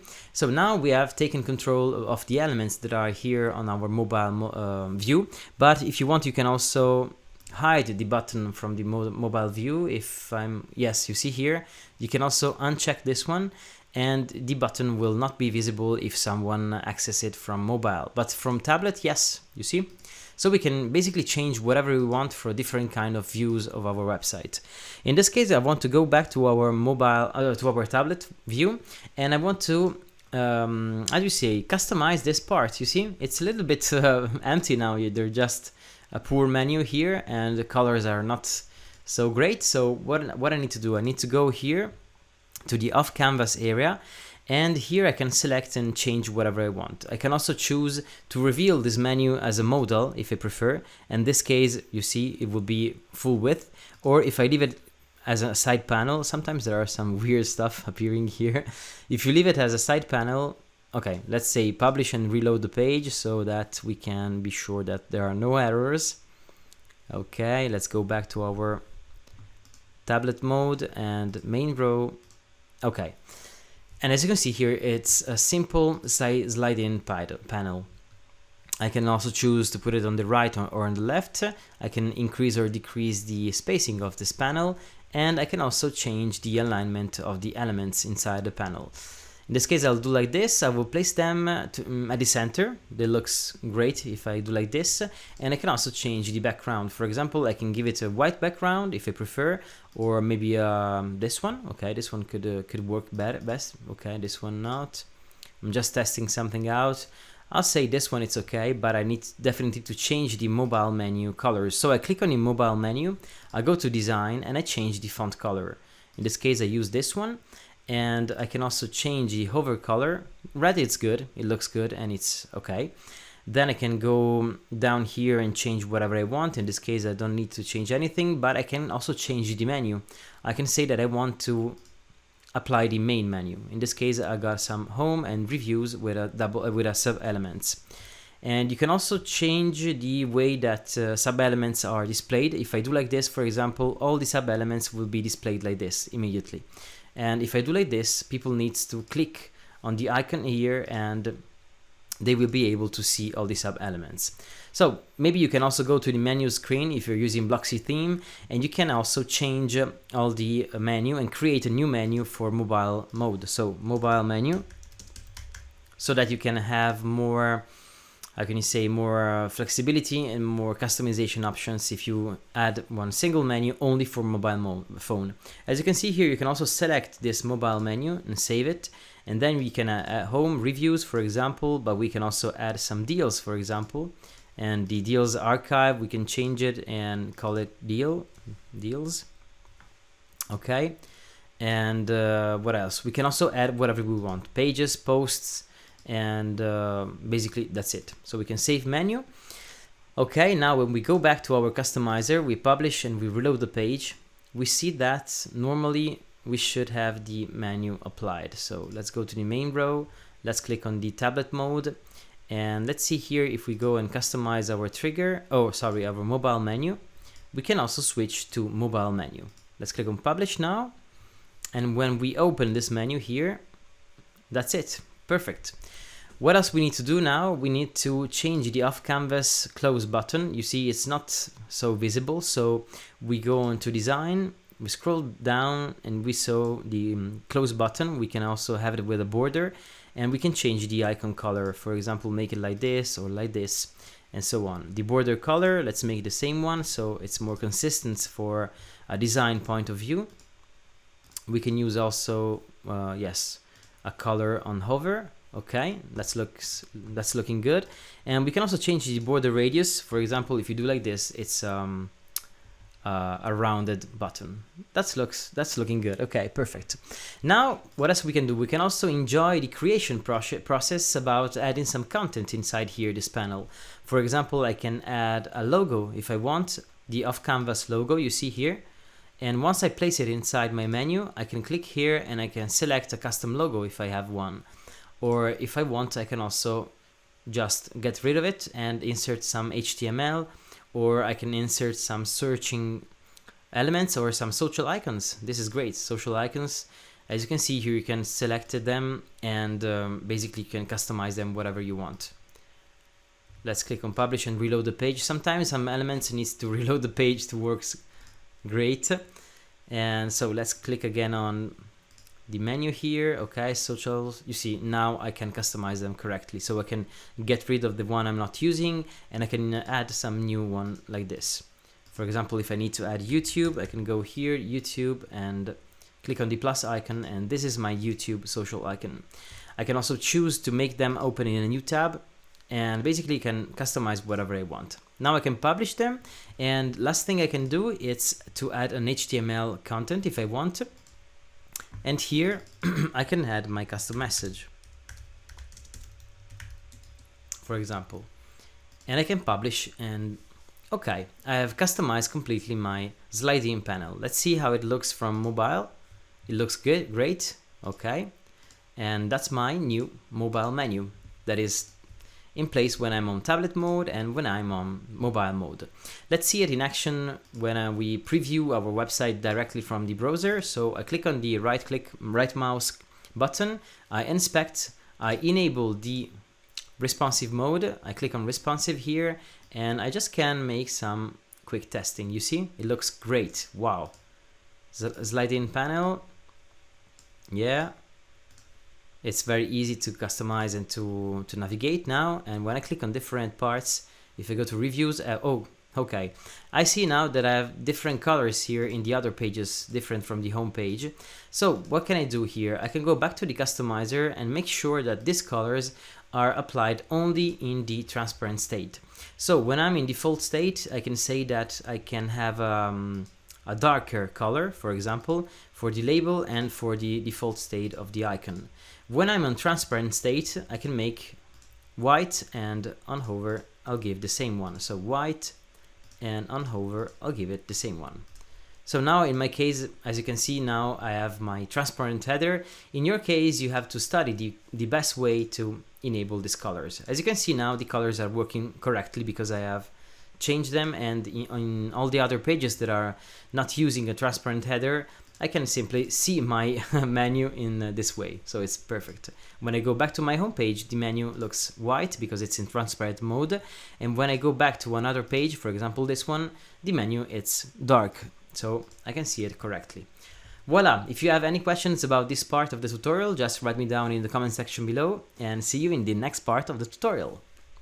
At this point, we are ready to go and see how Blocksy Theme works regarding colors and all the different kind of web design details. So we can just, I have to log in again into my website, WP admin. Okay. And once I'm inside, I can go and click on the customizer here on the upper left side of the screen. And when I'm inside the customizer, I'll see that when I scroll down to the left side, there is an option called colors. I can choose it and I can change the palette of my website. This is great. I can choose between 15 palettes here, or I can even create my own palette. So let's see what happens. When I switch, as you can see, all the colors throughout all the websites are updated instantaneously. This is great. And you just can have a complete different feeling when you have different colors. As you can see here, the impact of your website will be completely different based on the colors you are using. So for example, I use this palette now and I can publish. And if you want, as I was mentioning, you can also change your colors, how do you say, customizing them, each one by one. For example, here, if I want to change it, I can go like this and my color will be updated, as you can see here. Or I can also update the other one, make it like this, and you see the changes are taking effect immediately. In this case, I don't want to apply them, so I click on the X. I can go back to the customizer, and always from the customizer, you can also change everything regarding typography. Now here, it's interesting because when you choose a font that is taken from Google Fonts, for example, let's say I love the Lexend font. Lexend, which is this one. When you choose it, you see this message that says that if you use Google Fonts, in order to be compliant with GDPR rules in Europe, and also in other countries, you have to upload them locally. And there is a free plugin, which is this one, Local Google Fonts. And no, sorry, this is an extension of the premium version of Blocksy. So if you are using the premium version of Blocksy, you can just enable the local Google font option. But if you're using the free version of Blocksy, you can download this plugin. Let's see it in action. It's this one. It's called Local Google Fonts. It's a great plugin and it's used by 90,000 websites, which it is a huge number of websites. And this is just because it's a beautiful plugin. Basically, when you upload it, let's say now I understand, don't show this notification again, continue. And so we are applying Lexend font on our website. We can publish, we can click on the X, and now to be compliant all over the world, we just need to go in plugins, add new, and we can enable this plugin, which is called Local Google Font. That is called like this, Local Google Fonts. Yuppie. So it's this one, install, And so this plugin will help you to make your website more GDPR compliant. So once the plugin is activated, as always, I enable auto updates, and I also suggest you to do the same.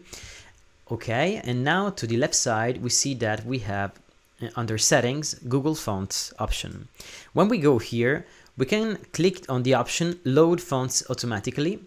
And this is great because when we save changes, in fact, when we go and visit our website, we'll see that all the fonts will be loaded directly on your website. Basically, this plugin, it is downloading your fonts from Google Fonts and it is re-uploading them to your website so that you are compliant, because you are, you're giving access to your visitors to these fonts, not through Google Fonts, but through your website. So when we reload this page, you see one Google Font search found on your website and is loaded from your blog, your website in this case. So status, it's okay. We can save changes and we can be, we can be sure that all Google Fonts will be loaded by your website directly. So you are more GDPR compliant. Now let's see how you can create your first article and how you can manage and deal with your content creation.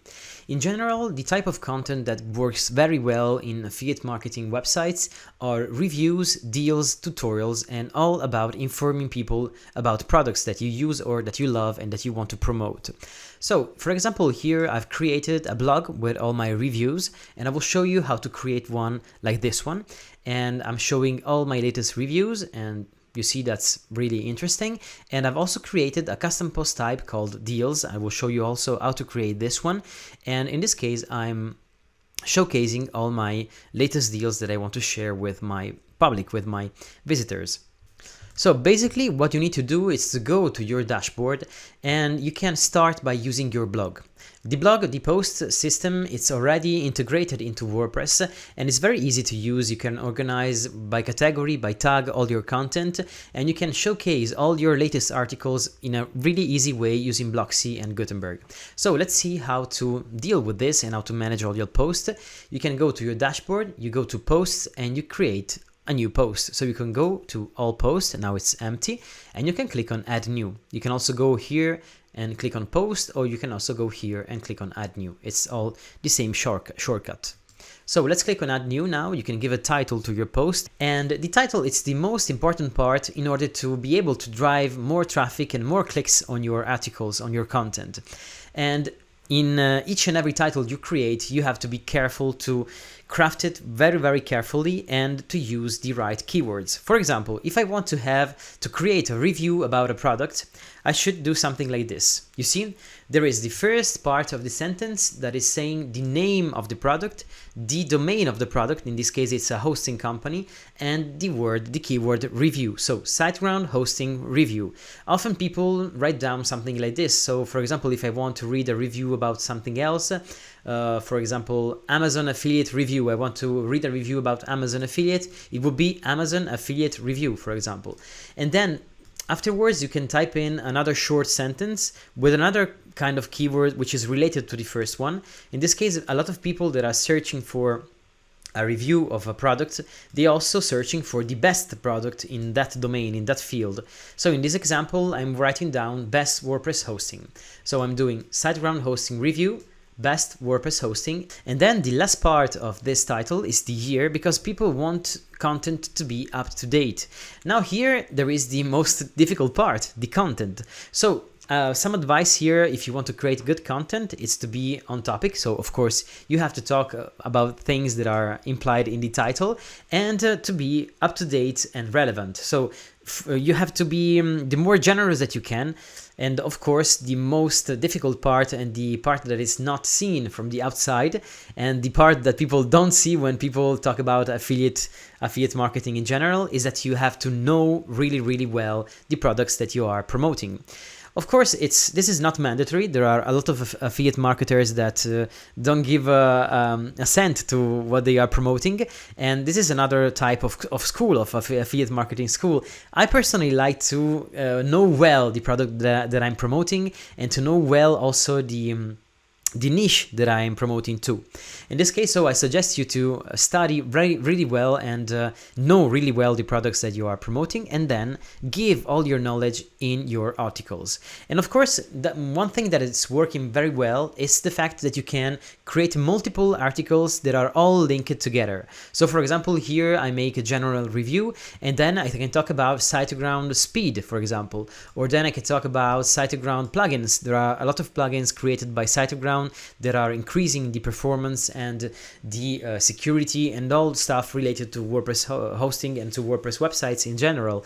And then I can talk about the best WordPress hosting of 2023, for example. So I can create a constellation of different articles that are talking all about the same topic and that are kind of deepening some different kind of aspects of that topic. So this is really important to do, and this should be part of your affiliate marketing strategy.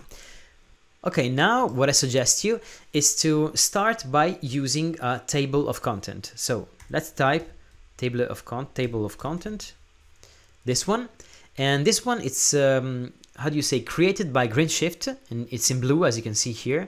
And once you select it, you see that there is nothing now because there is no content inside our blog post, but it will be automatically populated while you are creating your content. So let's leave it there for at the moment, and let's type the first title of the first paragraph. So let's go with the heading in this case.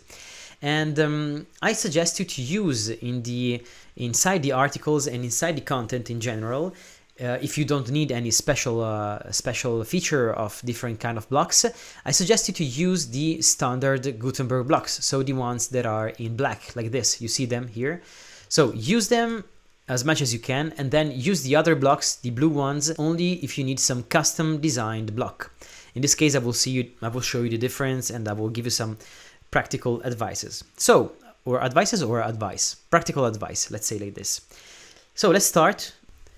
Okay, now you can write down your content. I suggest you to be short in the fact, or to divide all your paragraph like this, in order to make them more readable for your users. Something like this should work well. You see, 3 or 4 lines for each paragraph. And then as you can see here, the table of content starts filling up automatically with all your titles.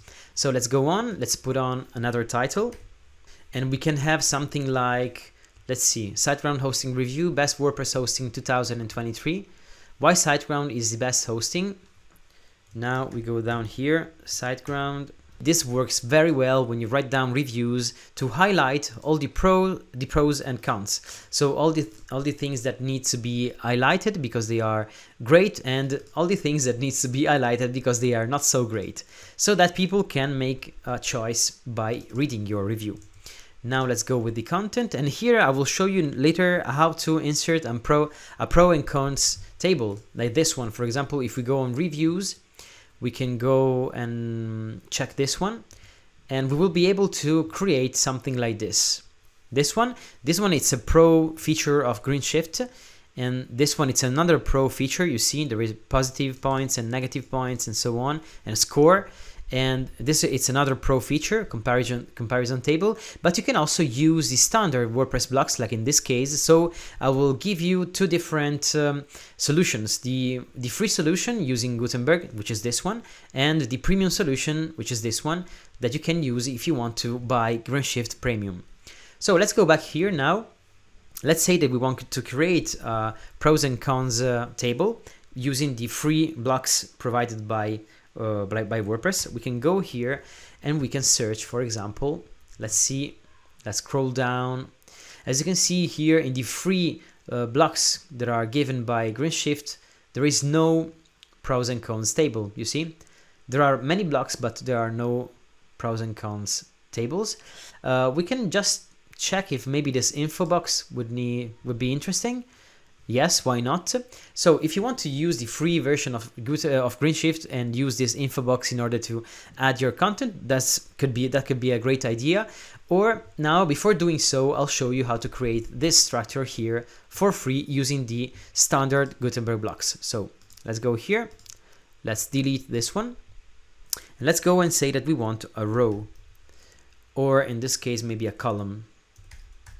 Okay, we want a column divided in two, and in the first column we will put the how do you say, an heading, of course, prose. We will make it h3, and if you go here, okay, just make sure that the h3 is not taken inside the table of content. Heading h3, and we can go with cons. Okay, now down here we can have a list of all the different pros and cons. We can use the advanced list provided by GreenShift, but in this case I will use the standard one, the free one provided by Gutenberg. So here I'm using a column structure, as you see, with inside a heading, h3 heading, and here a simple list of elements. Now, in order to make this part look a little bit better, you just need to go on the list view and make sure to select our first column, and we can give it a background color. So we go in styles here, and we go to background, and we simply use this background here. For example, be sure to select the theme colors so that they will be global. For example, I will use this one, or yes, that's it. And I will do the same for my second column. So I will go here and in the style tab. If you don't see the style tab yet, it's because I'm using the beta version of WordPress that will come out in March 28, but you will find the same options under the first tab here. So just look for this option, color background, and I will assign the same color also for my second column now. Now I can go back to my first one, and I will just add some spacing. So let's see if I can go in the style here, and I will go in padding, and I will just increase my padding to 4, and I will do the same thing here for my second column. Go in style, padding, and I will bring it to 4. And one thing I can do also is to enable a border. For example, here I will enable a border about 5 pixels. Maybe that's too much, maybe 2 pixels will be enough.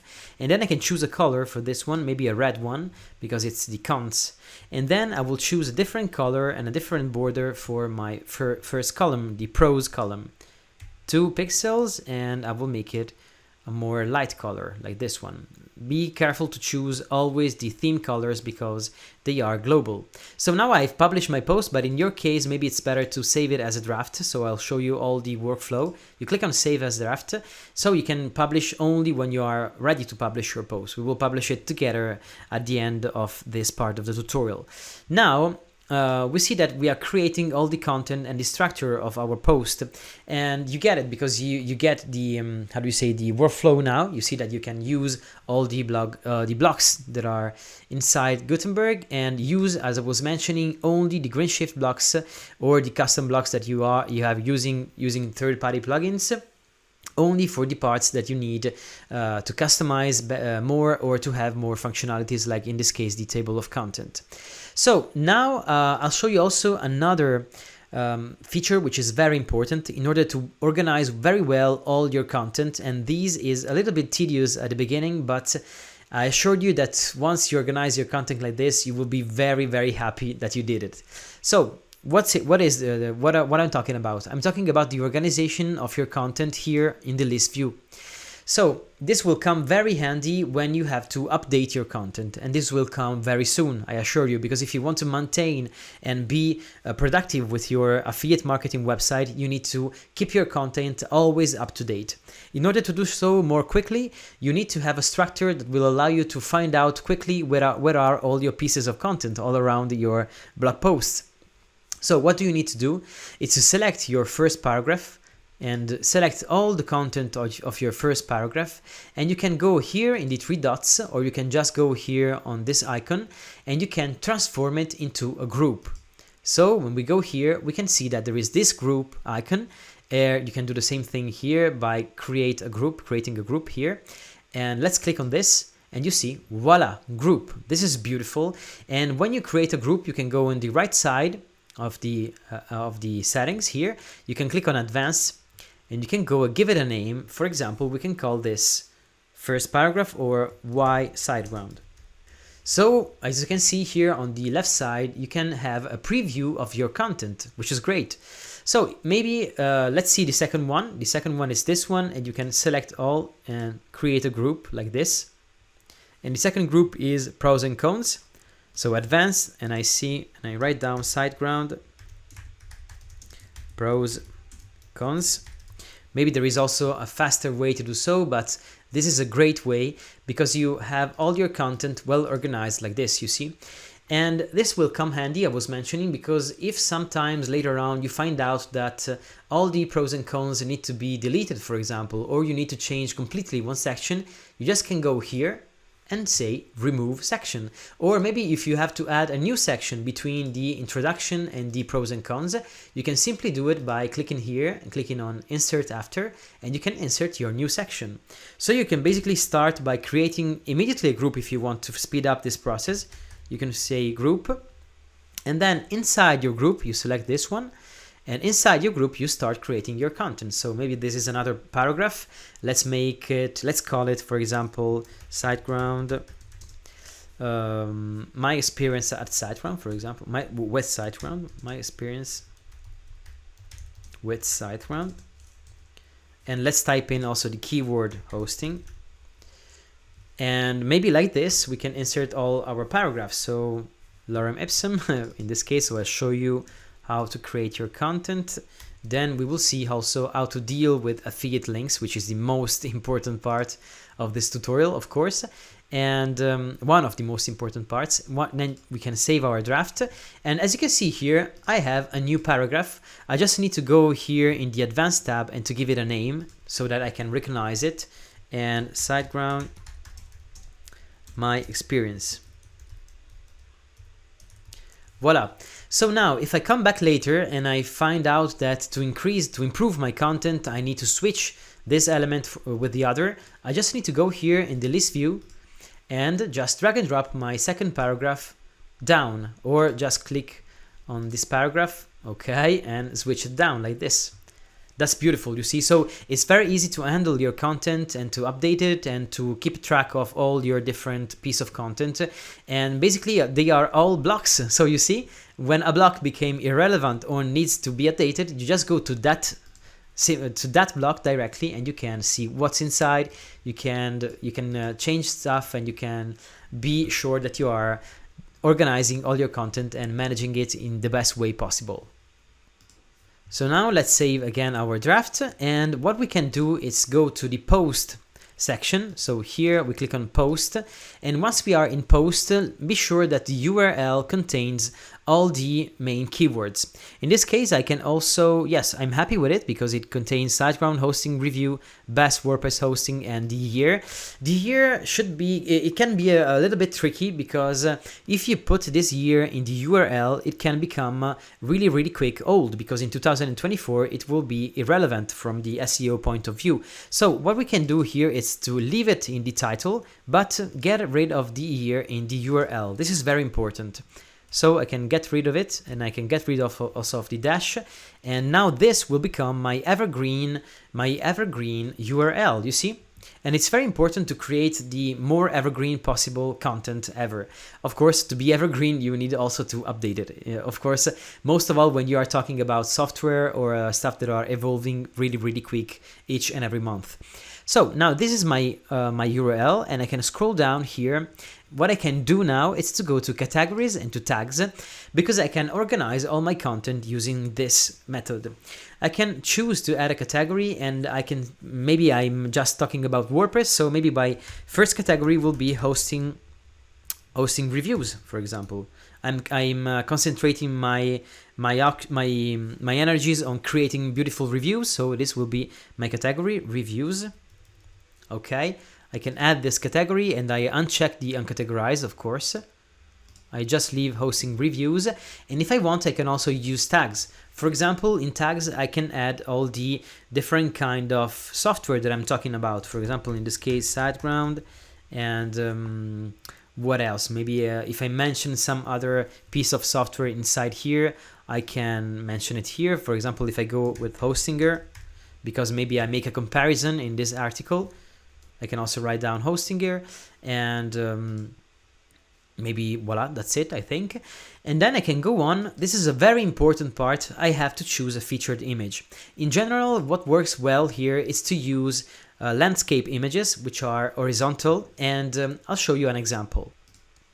Now I've created with Canva a good looking thumbnail for my article, and I'll show you how it works when I upload it here.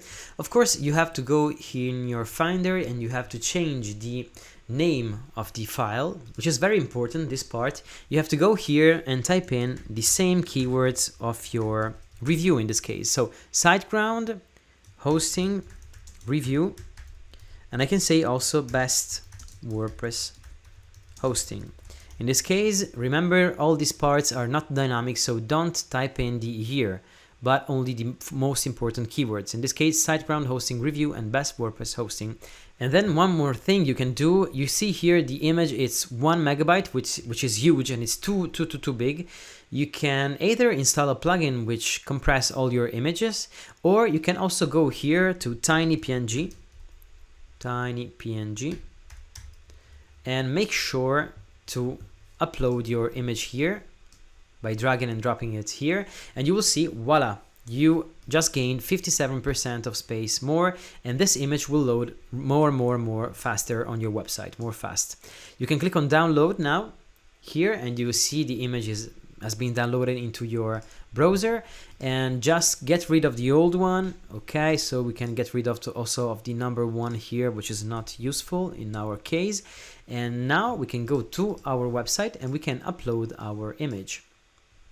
Okay, the other thing that you can do here, it's you can go here and you can copy this one here, and the alt text, it says that it should describe the purpose of the image, and in this case you can be more detailed if you want in this part, and because of course this is also made for accessibility, so you should really describe the content and the purpose of this image.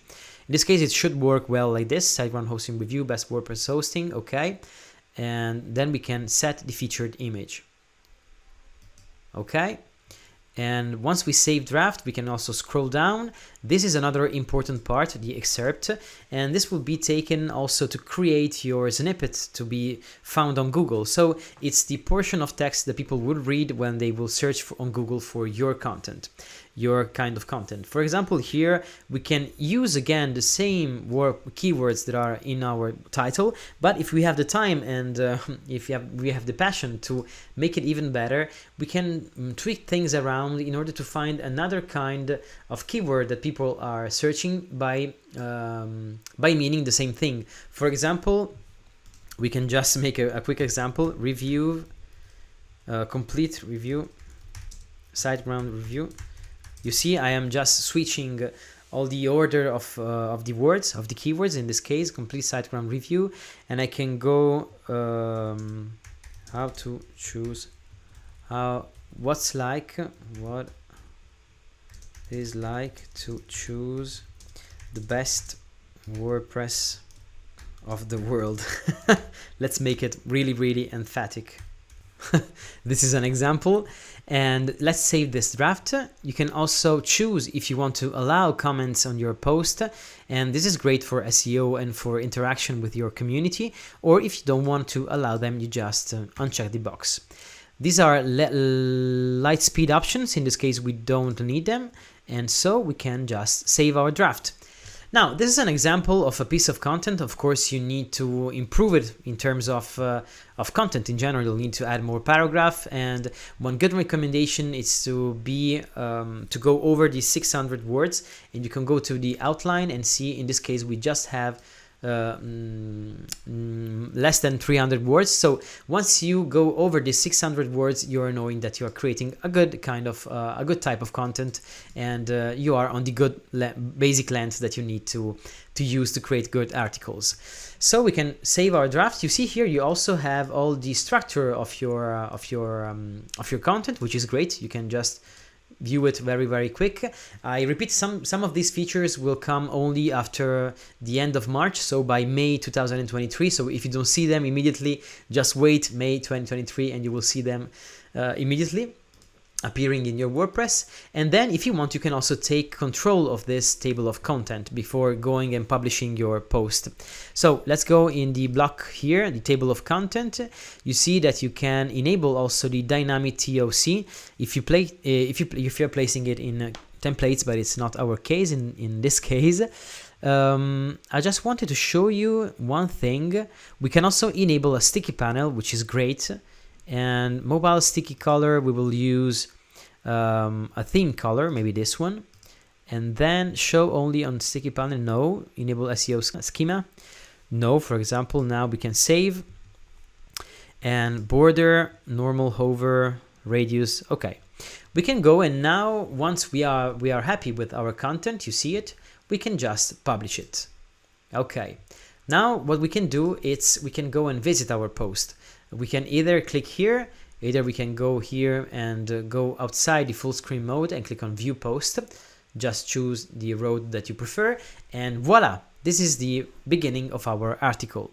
You see, the structure is quite simple, but it's already working. It's a professional blog, good looking. You have also the comment section here, and I'll show you now how to add some more features. So now this is the first version of your single post. So basically there is the title. We have also here in the left side your table of content, which is the same that you see here.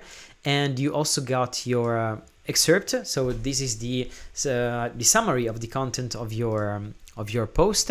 And down here we have some metadata that we will be able to change or remove if you don't want them, and I'll show you later on how to do so. We have our table of content here, the same one that we are finding here to the left side, and then we can scroll down and simply read all our content.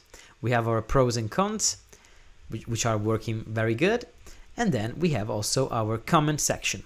So this is a basically really basic piece of content, and as you can see here, this is working very good in all different kind of situations. You can also use the table of content like this, which is great. And now what we can do, we can take control of all the design options of this structure, which is the single template structure. And we just need to go and customize, and Blocksy make it really easy for us to customize everything. We can go and click on the edit section here. And basically I can reach that section by scrolling down to post types and go to single post. And once I'm here, I can go to post title and I can click on design, for example, or on general, and I can change it as I want. For example, here I try to make this one the type number 2, and wow, that's a little bit weird. What we can do here is to go scroll down, and the container background image, we just choose to have custom, for example. Okay, no, it won't work. We can go on none, that's perfect. And then we can go back here, and as you can see now it's more readable. We can align everything to the left side, for example. We can okay, I think this is okay. I can go to design now, and I can go and change stuff. For example, I can make it a little bit bigger. I can go about 50. I can decrease a little bit the line height, maybe 1.3. I like it like this. And I can do the same thing with the meta font. I can change a little bit the dimensions, make it a little bit bigger. Oh, no, not the meta font, sorry. I was talking about the excerpt. So let's go to the excerpt, which is this one. And in size, I will go to 20. And maybe I can also make it like this, so it's more readable, more impressive. Okay. And if I want, I can also change the color. If I find that there is another color that is working well, maybe this one. And I can change also the background. I can even use a gradient like this one. Now I'm going just with a simple solution. I choose the type number 1. And as you can see, I've increased the size of my title. I bring it to 50 in this case.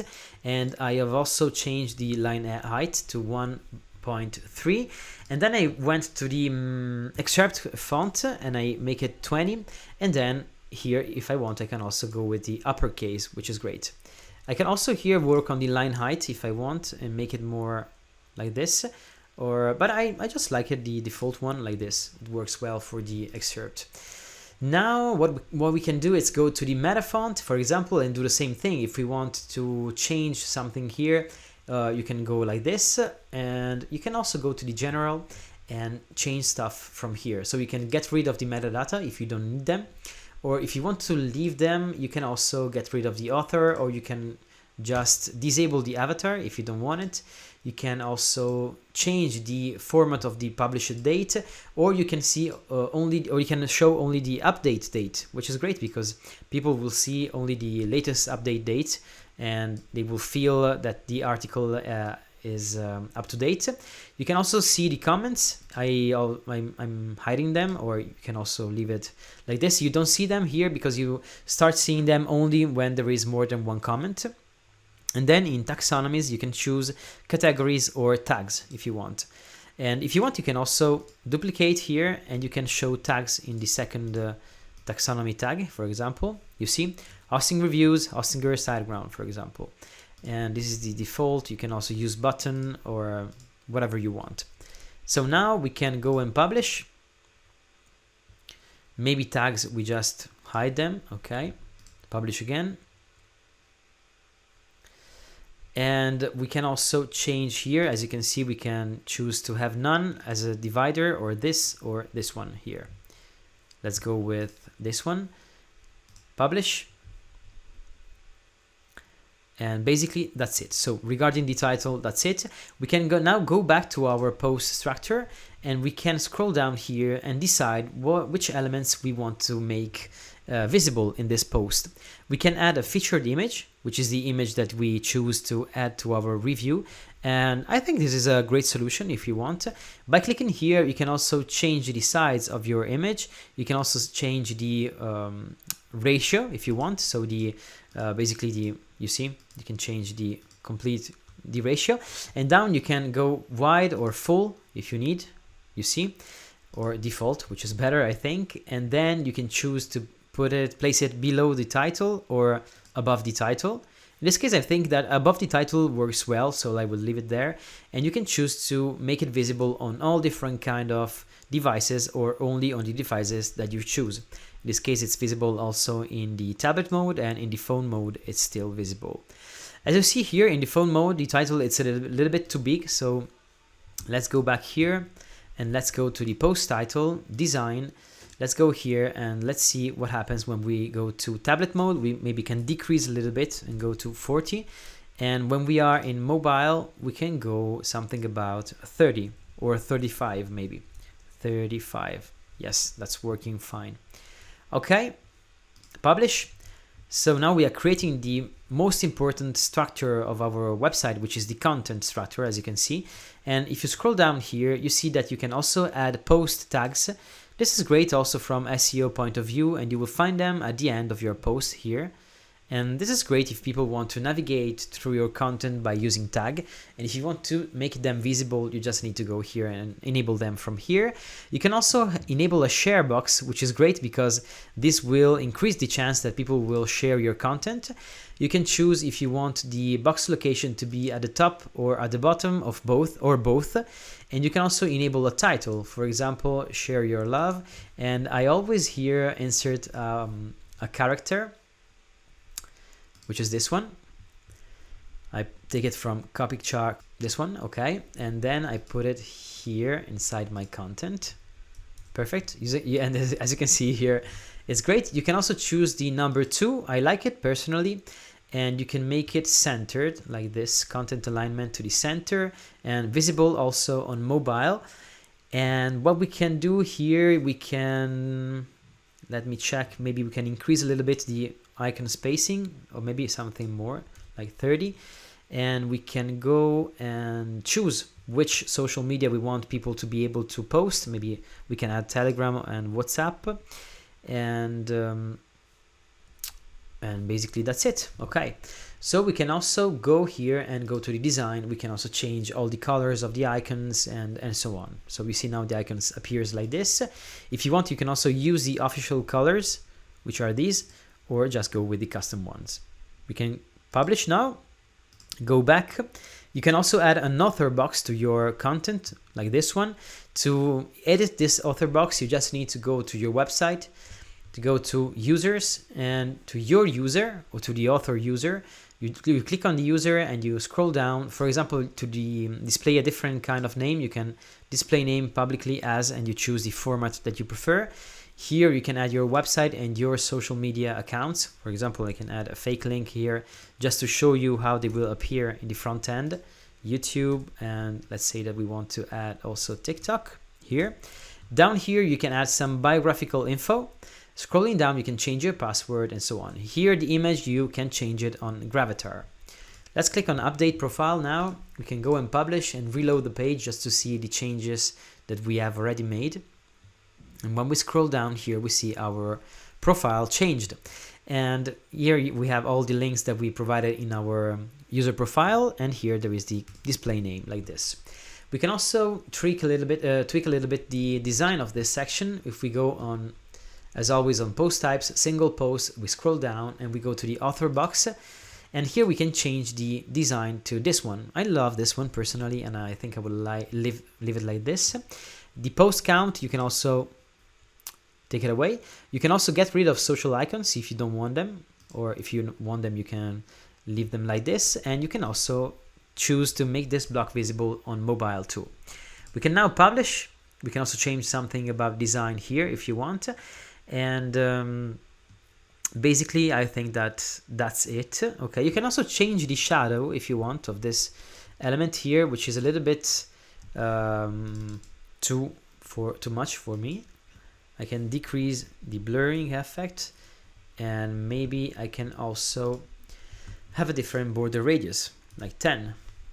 That's nice. We can also have a border if you want, and we can use the theme colors. For example, this color here will work well. Publish. Okay, so basically you see the last thing that you can do is scroll down here, and you can add also a post navigation.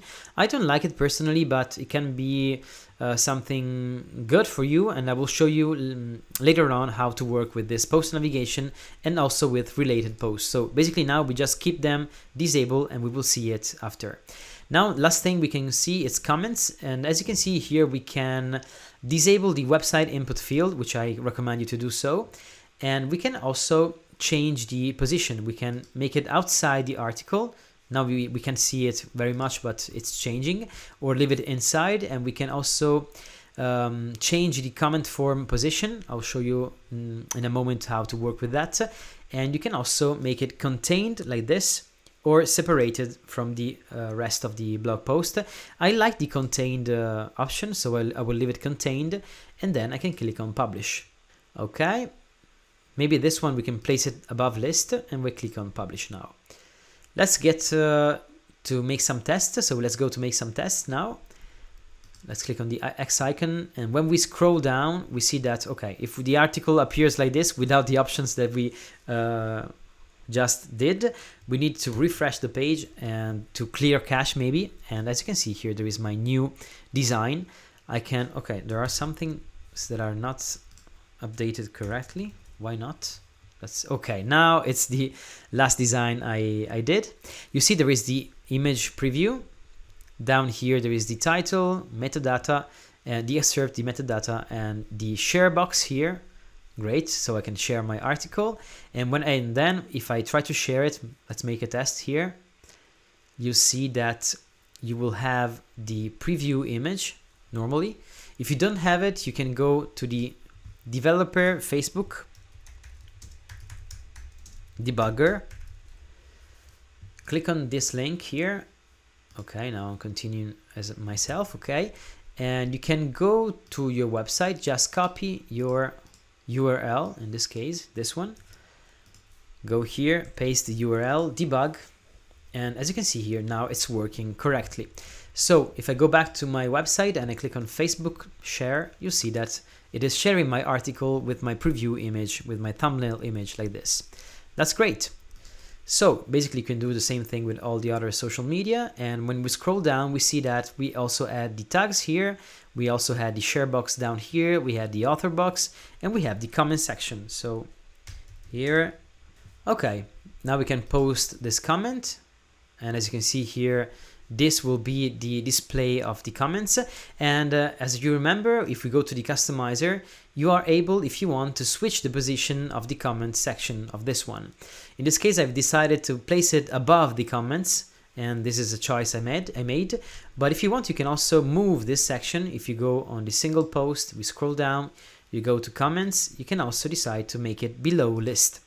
In this case, as you can see, there are first you see the comments, and then at the end you see the comment box. I will leave it above and I publish.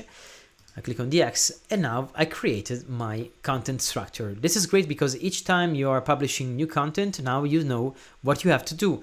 Create your image, create a good title, create an excerpt, deal with all your metadata. You see here there is this first comment that now it's appearing correctly, and you can directly scroll to the comment. And you can also manage all your share box here. You can manage your, how do you say, the table of content, which is also here on the left side, and you can keep on scrolling in your content like this. And then you can enable your custom author box by providing also some call to action to your social media, and then you have the comment section. So basically this is the main part that you can do, that you have to do while you are creating your content structure. Now let's see how to show this content, maybe the latest reviews or the latest content that you have published on your website, and especially in the home page. Like in this example, when I'm on the home page, I can go to the latest review section and I can see all my latest reviews. So let's see how to make it. And in order to be able to show you how to do so, I just have to duplicate all my content, and I'll show you how to do so now. You go to plugins, sorry. You click on the add new, and this is a plugin that you might be interested in. It's a free one, and it allows you to duplicate your content in order to be able to start creating new content, not from scratch, but from the content that you already have. For example, now here I enable this plugin. I also enable the auto updates. And when I go to posts, I can decide to duplicate my actual post, maybe this one. And it's a great solution if I'm creating a similar kind of content and I don't want to start from scratch, for example. And here, as you can see, I've also already my grouped paragraph, so it will be easier for me to change everything. Just remember to upgrade also to the titles of your HTML anchors. So, for example, here, let's make a test. Let's say Hostinger. Basically, that's it. Okay. Hosting reviews is the category of my post. These are the tags because maybe I have added also some title ground comparisons, and so I need to put on the 2 tags, and that's it. So I can go and publish my article. In this case, I can view my post, and voila, that's my new post about Hostinger. So I have published my second review, and so on. So I can go and duplicate all my different posts to start creating content, not from scratch, but having the basic structure already there for me. The important stuff here is that you remember to update correctly all the names and custom details in all the parts of your website. Here in the advanced tab, for example, each time you duplicate your content, remember to go and of course upgrade also the names there, and also in the post section, in the excerpt here, remember to update everything. And most of all, check always your URL. When you go up here, check your URL. In this case, you see hosting your new best WordPress Community, you get rid of the 2023, and that's it. Perfect. Publish. So now when we go to our dashboard and we click on posts, we see all our published posts. In this example, I've already created 3 different posts in order to show you how you can manage them in your front end. So let's go and visit our website, maybe on the home page, like in this example, and let's make it happen. So let's showcase our latest reviews, for example, in our home page, like in this case. So we just need to go on the back end of our website. We go now on the home page. We click on edit page. And we can simply go scroll down and add our content. So we click on the plus icon and we select, in this case, we can select, let's say a row, and we can make it 100% like this one. Okay, one single row. We can make it full width, and we can go down here and add some content. So the first block will be a heading. In this case, I'm designing my home page, so I decide to use all the GreenShift blocks, which are more advanced and allow me to have more options from the design point of view. And I can write down latest reviews. Now here I can also decide to place everything in the center. So I will align the text like this. Be careful to use the options that are provided here. And yes, they are the same, but here they work better. And we can also increase a little bit the size of our paragraph or our text and make it look a little bit bigger, maybe 30. No, 30, it's not bigger. 50. Okay, 50, it's okay. And let's make the check as always in tablet mode. Maybe here we can also decrease a little bit to 45. And let's make the check from horizontal phone. We can go 40. And on mobile phone, normal mobile phone, we can go in 35. Okay, that is great. Let's go back to desktop view now, and we will add now down here using the list view, we will add a different kind of content. So we say if insert after, okay, and here we can click on the plus icon and let's go scroll down and see if there is a post content. In the free version of GreenShift, if I'm right, as you can see here, there is no post content option, but you can just choose the query. So if we scroll down, we see there is the query loop, this one. And by using the query loop, you will be able to showcase all your latest posts. So for example, here we can choose this one, Let's see if there is some kind of content that we like. Okay, this one, it's a little bit weird. This one, it's nice, I think. We can use this one. And we can make a test. So we can update our page and let's go and see how our home page is showing up at the moment. So let's click on view page, and when we scroll down, you see nothing happens. There's a problem. So let's go back to edit our page, and we need to reselect here our query loop. Let's go here, go to query loop, okay? And we just need to uncheck this inherit query from template. We uncheck it and we make sure that the post type, it's the post type that we need to showcase. In this case, posts. Okay, reload the page, scroll down, and now the latest reviews are showing up correctly. Great. So when I select them, I just can go directly to my content. This is great. So basically like this, as you can see, you can showcase your latest content, and you can also use different kind of design if you want. You just have to play around with all the design options you have here. You can create a grid like this, or you can go more like this. And basically we can also get rid of this query loop and insert a new one if you want to test things properly. Query. Okay. In this case, we will select a different kind of design. Just scrolling down, and we will go with something more modern. Let's see if there is something more modern. I like basically these designs, but I think that we can go with something like this. Why not? In this case, we just need to add the featured image. So we can go and click on the list view. We open the query loop and the post template and the group, and the post title. We select the post title. We click on the three dots and we click on insert before, and here we will be able to add an image. So let's say in this case it should be the featured image. So featured image. Okay, and voila, that's it. That was very easy, you saw. Now we select again the title and we change a little bit the styling. So we go to style and we can make the size a little bit smaller like this. We can also go to the excerpt here and we can let's see if it's possible to change something here. Post excerpt, show link on new line. Okay, add read more text link. And we can add read more text. So read more or read review also. And here to the read more, we can also change a little bit the styling options. If we can't change them. Yes, maybe here, if we go to link, we can change the color of the link, of course. And maybe the background too. Okay, no, the background is applied to all the sections, so maybe that's not useful.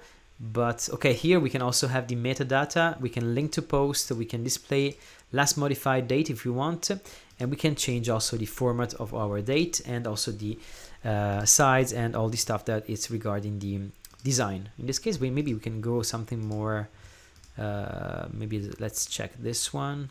Okay, it works fine. We can update, and we can also go to the group section here and maybe use different kind of background in order to make it stand out a little bit more. And we can also use a border like this one and make it a little bit more like this. Maybe we can also have a border radius.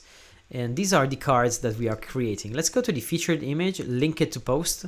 This is very important. We link to post. And what else we can do now? I think basically that's it. So we have created some custom cards. And if you go back to your home page and reload the page, make sure to uncheck in the query loop the generate query from template. And we can choose the number of columns, and okay, that's it. And in the, let me check if everything is, yes, it's everything okay. We can reload the page now, and we got our latest review cards. That's great. You see, all this free and is provided from the standard blog post, the query loop from WordPress. And now we can quickly access all your content, read review, and so on.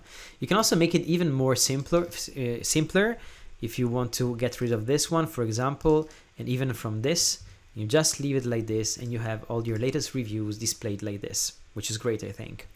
So basically, that's it. That's the way that you can use to display your content into your homepage and all the other pages of your website. And then if you want to make things more professional, it's just easy. It's very easy.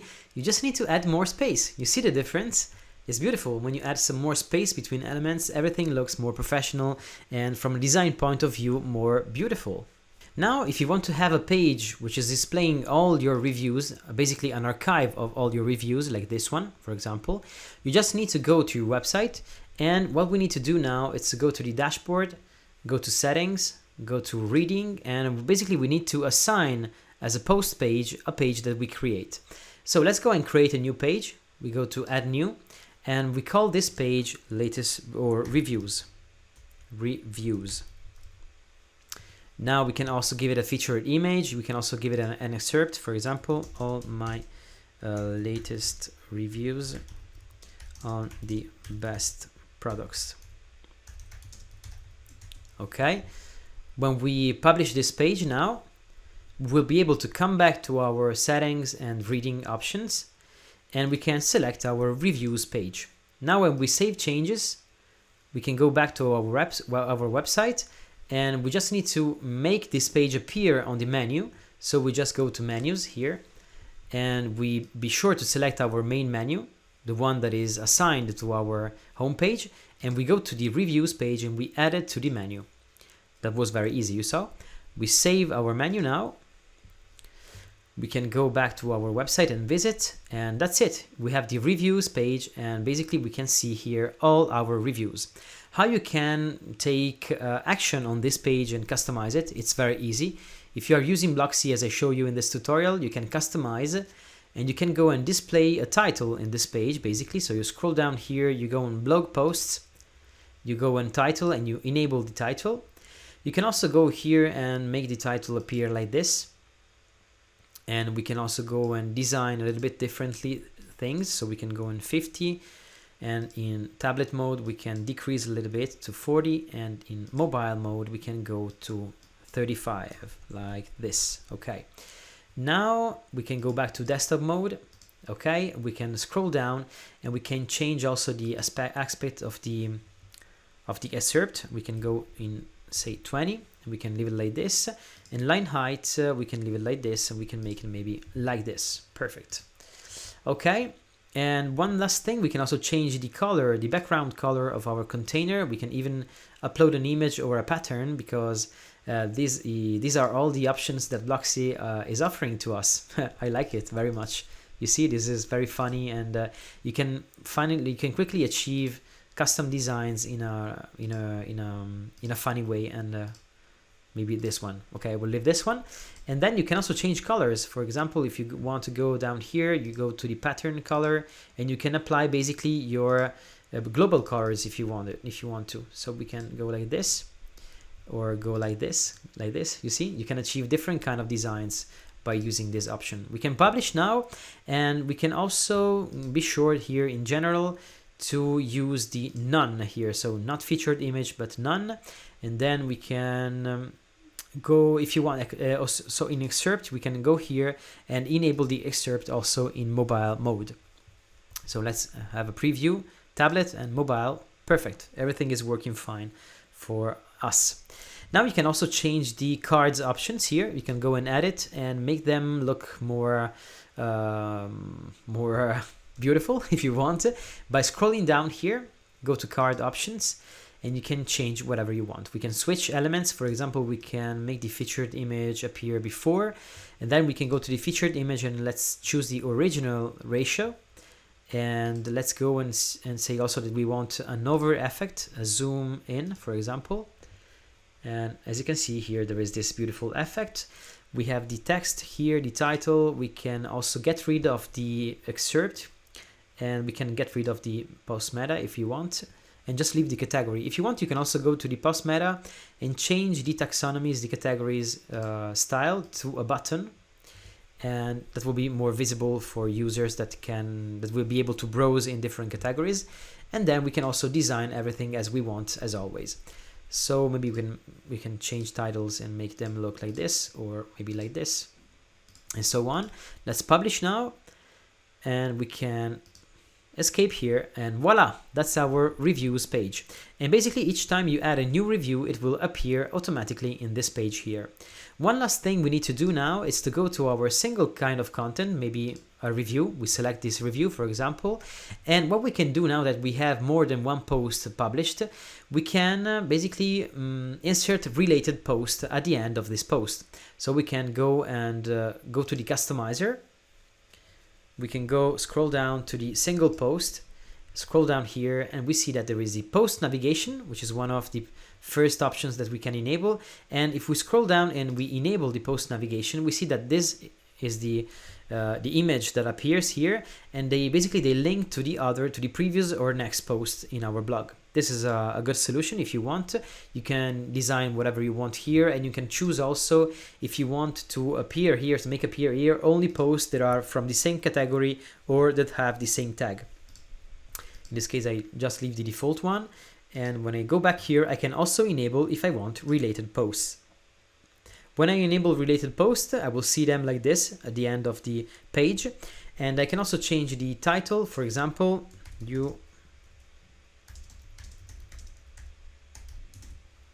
may also like, and as always here I use my useful website copychar, and I choose this one. Let's go back here. You may also like, and I can make it like this. Can go maybe to the center, and maybe that's a little bit weird, but it's just to make some fun, have some fun. You can also change the number of posts that are displayed here. For example, I can make it on 2 posts on 2 columns, and so these are the related posts. Or you can even add some more posts, maybe 4 posts you can choose to display here. And you can also change the number of the size of the images and the post tag title, to show what to show inside here. Maybe you can get rid of this publish date if you want, and you can get rid of comments too. And regarding the title, you can also design differently the title just here. Modal title, you can change the font, and so on, as always, like this. And maybe you can also change, no, there's no option to change the size of the, oh yes, here maybe, just by doing like this, but it will also change the H. So let's leave it like this, basically. And when we scroll down, we can also contain our posts, our related posts, if you want, and it will be like this here, before the comment section or after the comment section. You can choose if you want them before or after. I like it because it's a good way to display content like this. And basically, I think that we made the tour of the options that you have when you want to display your content and your post all over your website. So we saw how to display your content in your homepage here like this, in a dedicated page, an archive of all your reviews, and inside your single post, your single content. When people go and reach the end of the content, they will see, oh, why it's not working? Let's just make sure that we are using the latest version of our website. And now it's working. You see, you have the previous post here, and you have the related post section right down here. That's beautiful. So people can continue reading your post, your blog, without having to be distracted. That's it. That's beautiful. Okay. If you want, you can also display some custom specific categories of your content in the menu. And let's make an example. Let's go to the menu here. Okay, appearance menus. Okay, perfect. Leave. And once we are here, we can also add some categories, as you see here.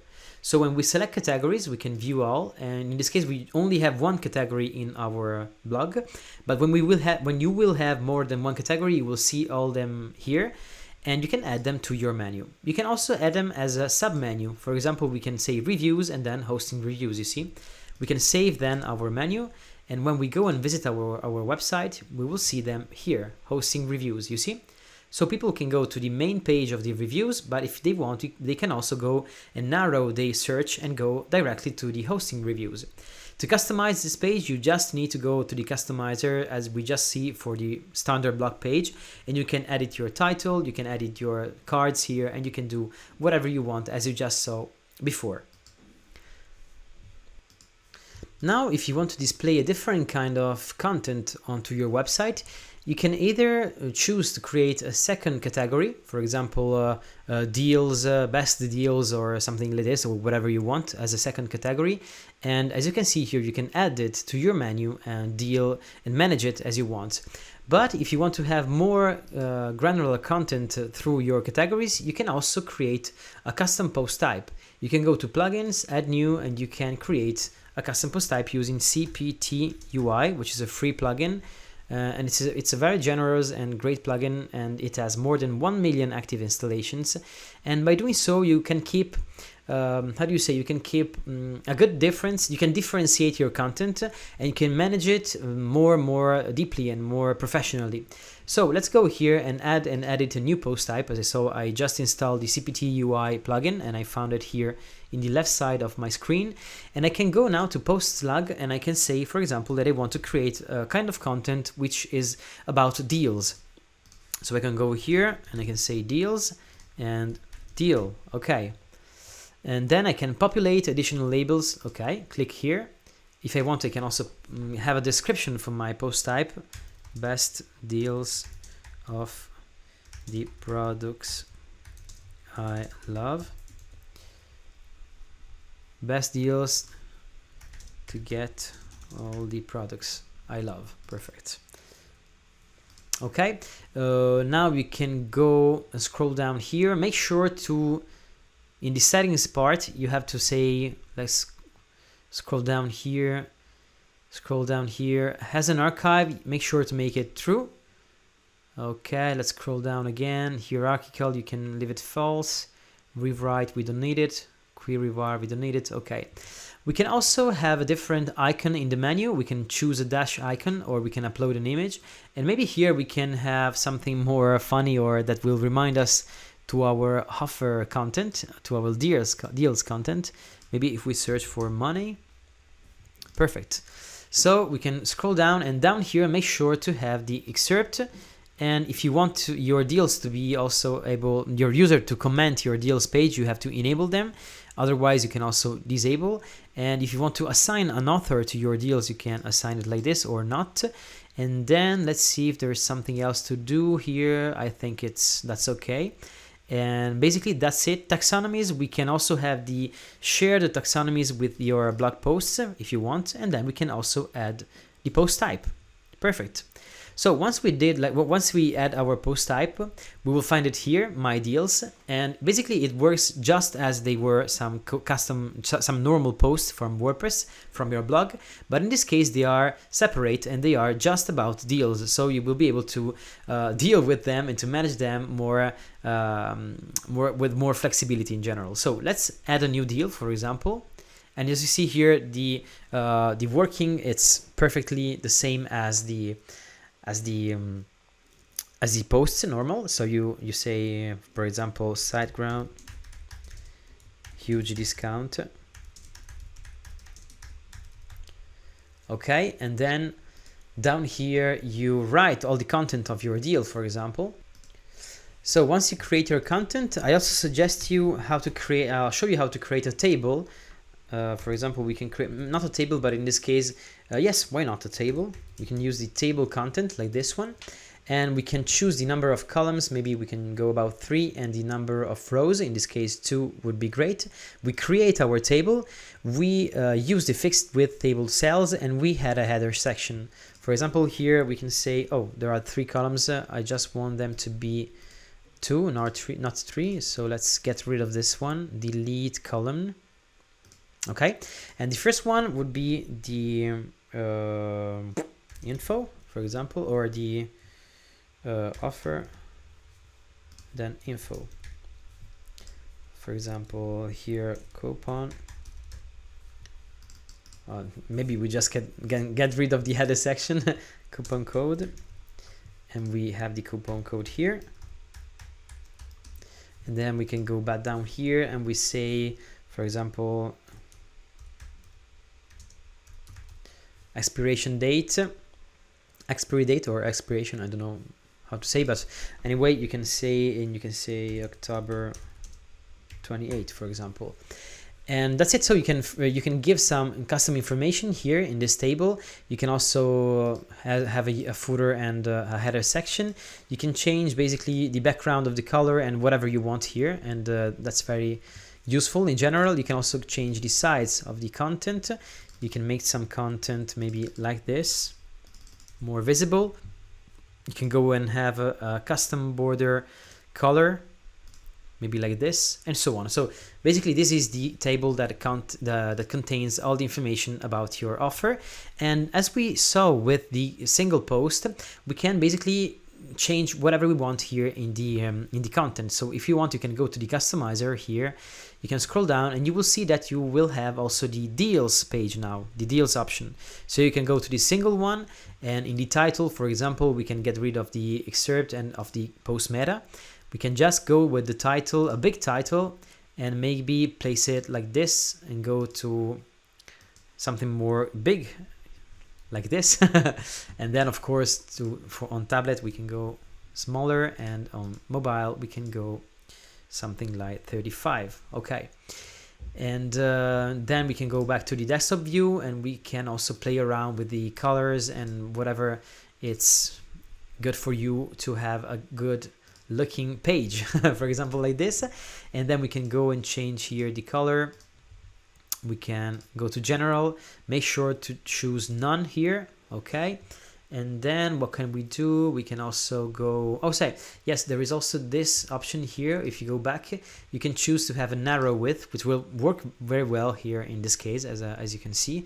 And if you want, you can also get rid of the comments, or if you want to leave them enabled, you can leave the comments enabled, of course. And if you want to get rid of them, you just go to the single deal here and you disable the comment section like this, and it will be very easy to get rid of them. And you can also basically do the same thing here. You can add the feature image, the tags, the share box. This could be handy and useful, you see. And the share box, you can make the same thing here. You can enable the title and you can place it like this, and you can place it to the center of the page so it would be more visible.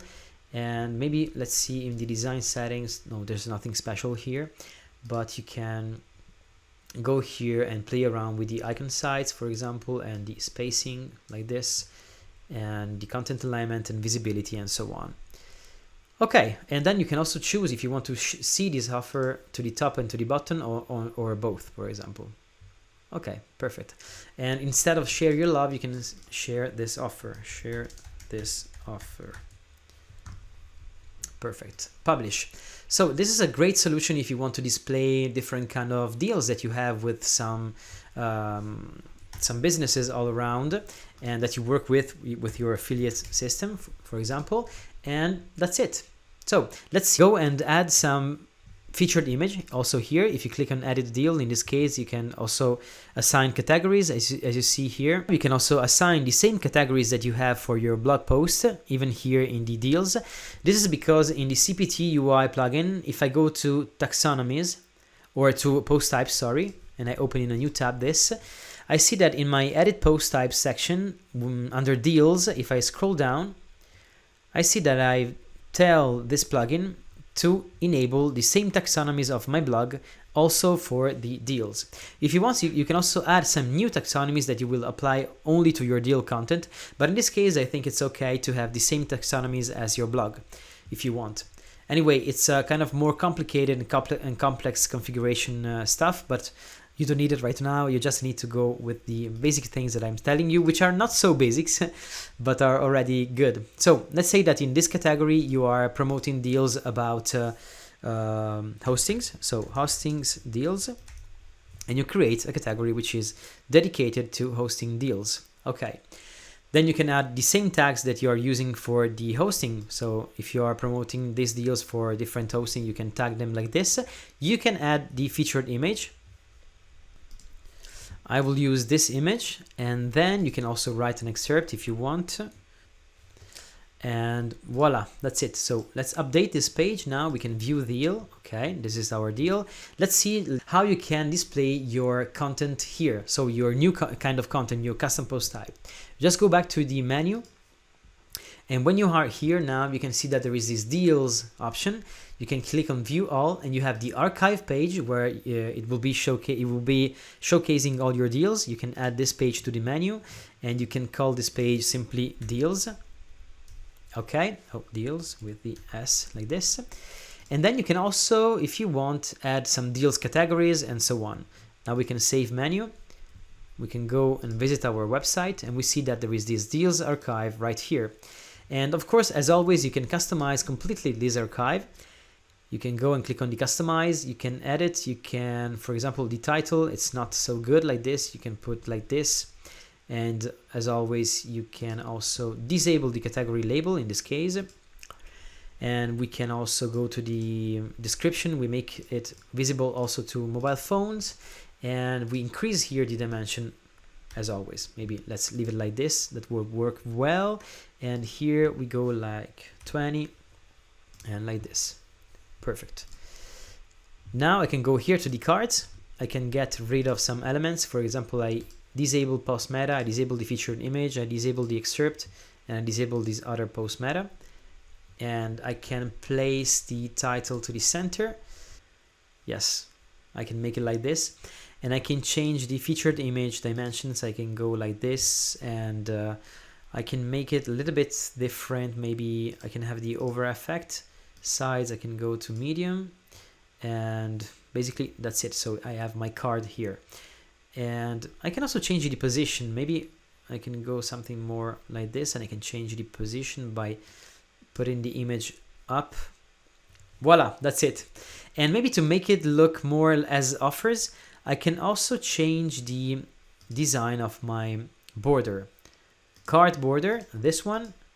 And let's make it like this, and let's make it more visible. Okay. We can also go something like this.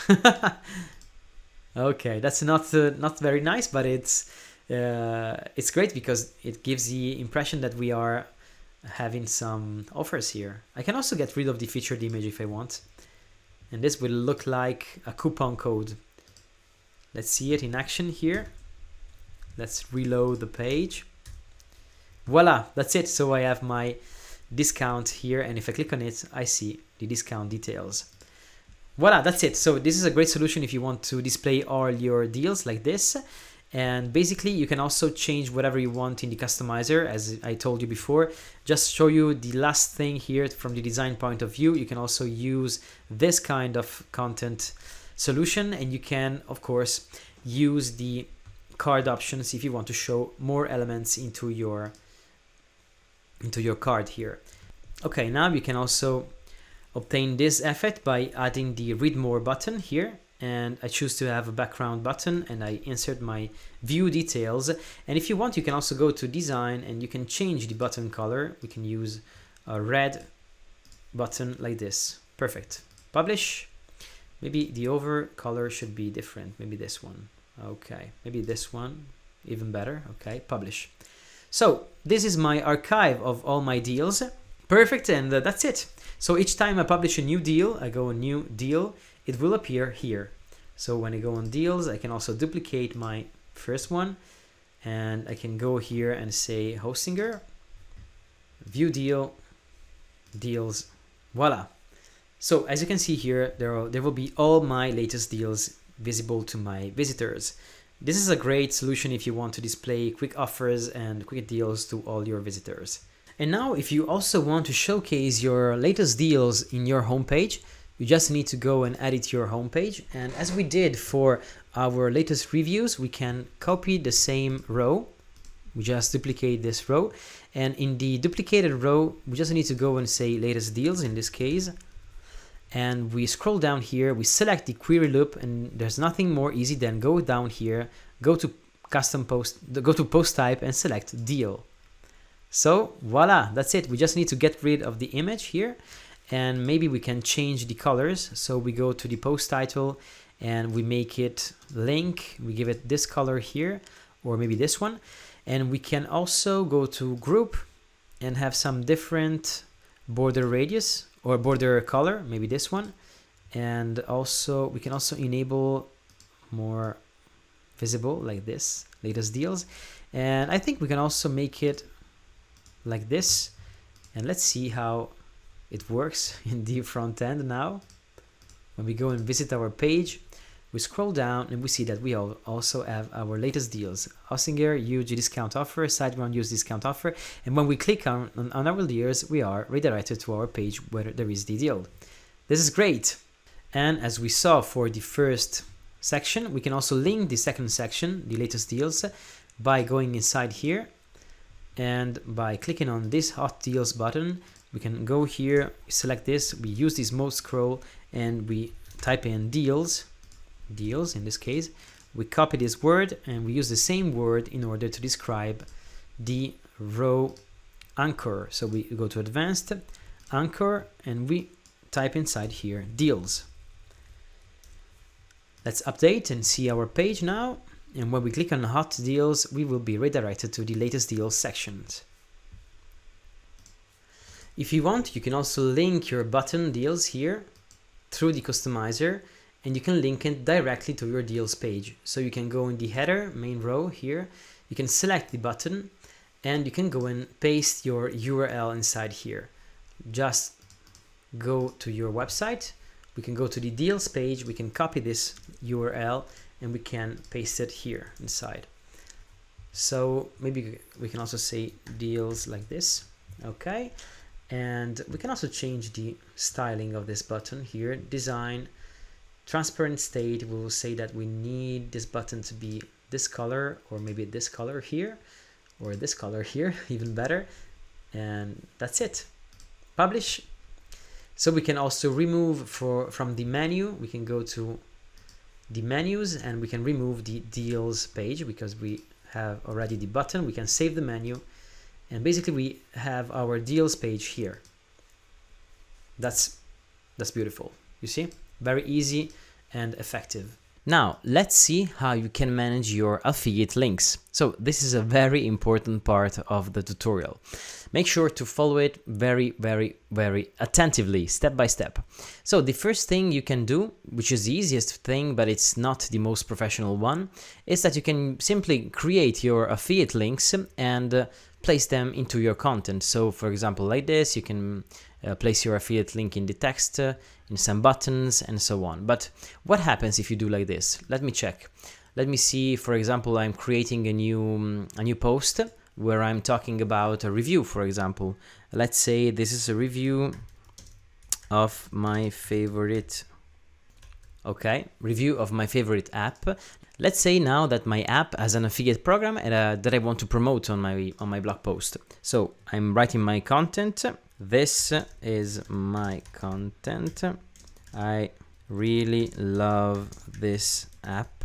Okay, so let's say that you want to place your affiliate link in the text, which is a good practice anyway. You can of course place your links in your texts, and to do so you can simply select the part of the text that you want to link, click on the link icon, and just insert here your affiliate URL.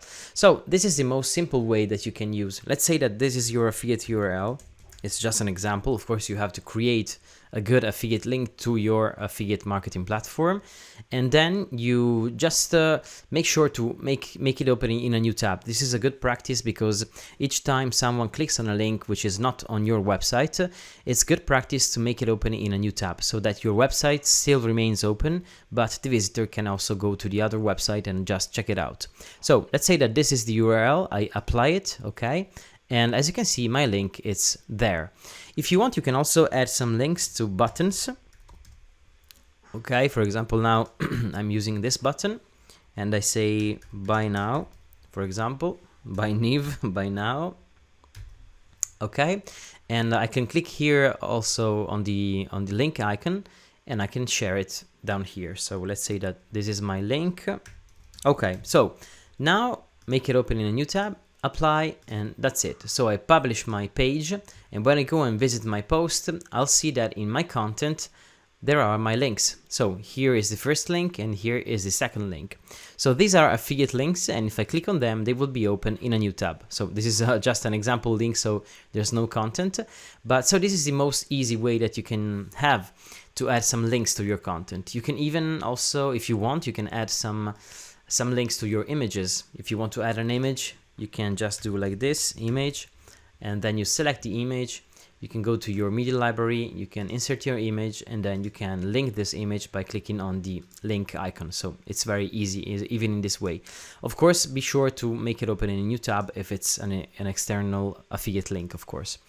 Then when we update, the only problem about using this approach is that once you have 100 or 200 posts on your blog, it will become for you very, very difficult to keep track of each link, and most of all to update them all at once. It will be almost impossible for you. You will need to go inside each and every article to upgrade your links, and this happens often because you often need to to upgrade your links, because maybe some affiliate platform changes, or there are some links that you want to test differently, and so on. So you need to update them, to change them into your content. And if you add it this way, there's no way for you to to update them in bulk. But now I'll show you a system, a very, very, very simple system that you can use in order to keep track of your links and to manage them in a very effective and professional way. You just need to go into your dashboard. We just go to plugins now to add new, and we search for pretty links. Pretty links. Okay, Pretty Links, it's a good plugin. It's used by 300,000 people at the moment. It has frequent updates, which is great, and it's great because it has also a free version, which is this one. We can install it and activate it. And basically with this system, with this plugin, you can create your affiliate links, insert them into your content, and if you want, you can update them just from one place. In one click. It's very easy. I'll show you now. So here is the plugin. We see that there is this item here in the menu. You can go on Pretty Links here, and so let's trash all my links. So this is the interface that you see. You can click on Add New and create your links. So what you have to do, let's say that you have to create a link for your review of your favorite app, for example. So here we say my favorite app. Let's say that this link will drive traffic to the pricing page of the app. Okay, so I write it in the title so I remember that this link is going to the pricing page to the app And let's make an example. Let's say that we are promoting, for example, this app here, which is an app to keep the Mac clean. And let's say that this, I'll just make a quick example. This is my affiliate link, for example, or maybe like this. It's just a stupid example, but just to show you the way that it works. So where I read target URL, I just need to paste my affiliate link. So this is my affiliate link, you see. This one, just leave it like this because there's no need to change the kind of redirection. It's good like this. And then you can go down here and you can change the name of your link, which, as you can see here, takes the name of your website, which is great. So for example, here, if the app is MacPow, for example, in our example, we say MacPow, so we can remember this. And then down here, MacPow, and maybe we add also pricing. So we know that this link is driving to the pricing page of MacPow. So to be, yes, let's say that this is the pricing page, for example. Okay.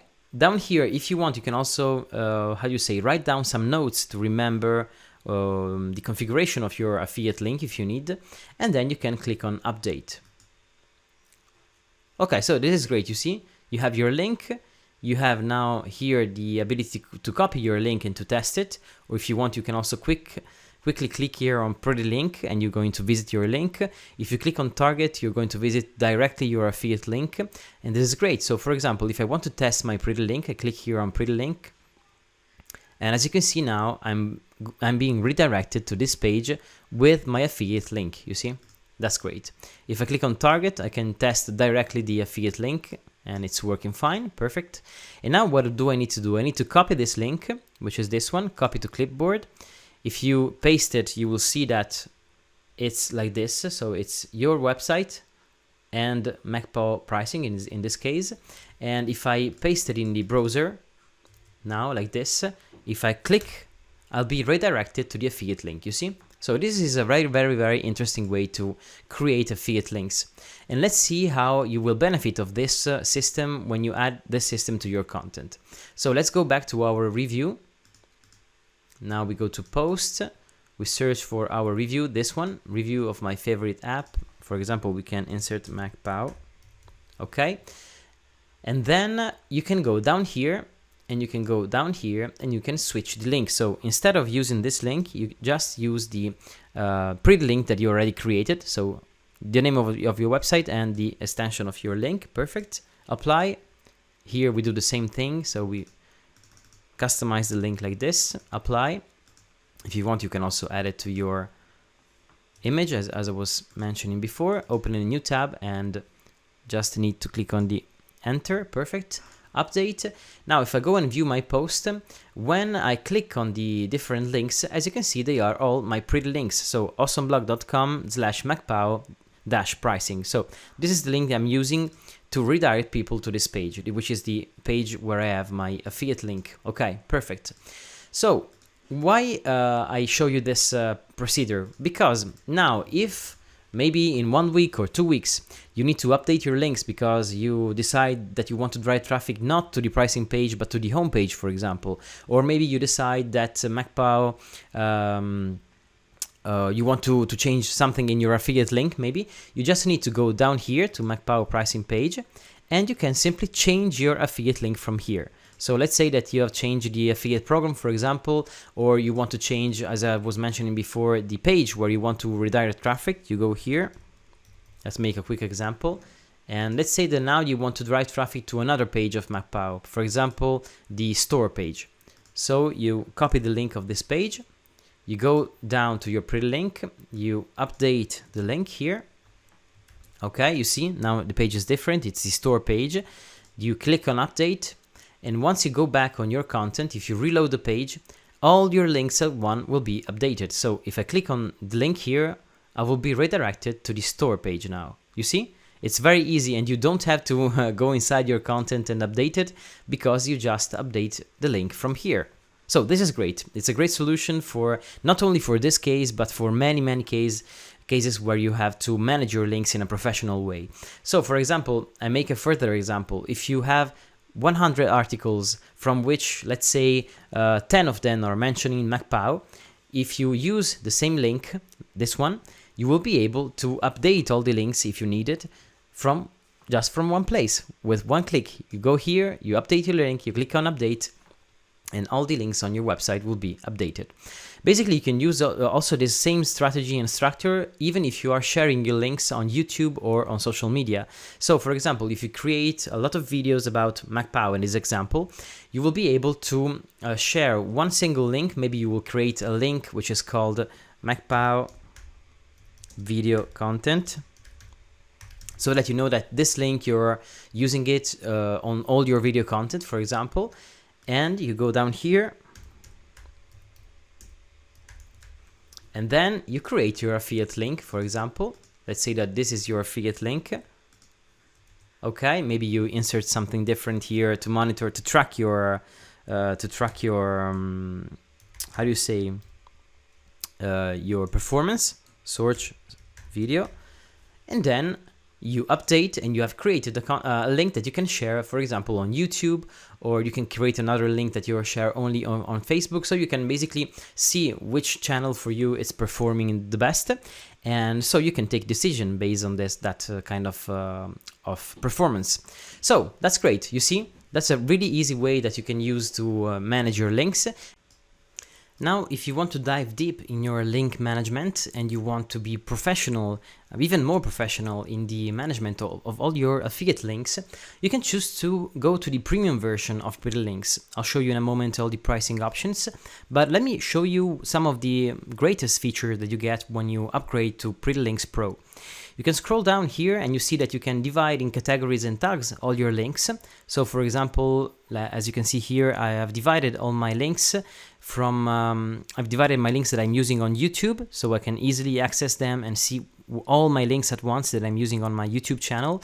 And I am dividing them also by this other category. You can see here all the links that I'm using on this particular landing page where I'm promoting some products, you see?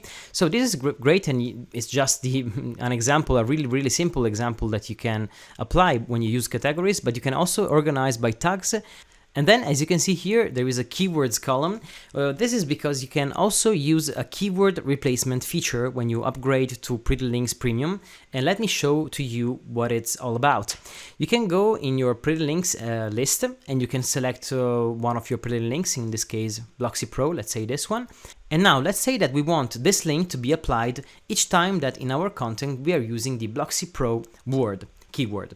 So let's go to premium options and let's say that we want to place here some keywords. So each time there is the Blocksy Pro keyword, I need to replace with this link. So I click on update, and now if I go and visit my website, whenever there is a Blocksy Pro instance in my website, it will be automatically replaced. You see here, this has been replaced with my Pretty Link.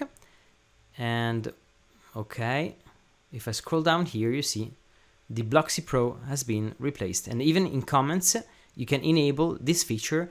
And each time also in the comments, there is a keyword that is appearing and you want to apply a link to that keyword, voila, that's been applied. And when someone clicks on that link, they will be redirected on the affiliate link.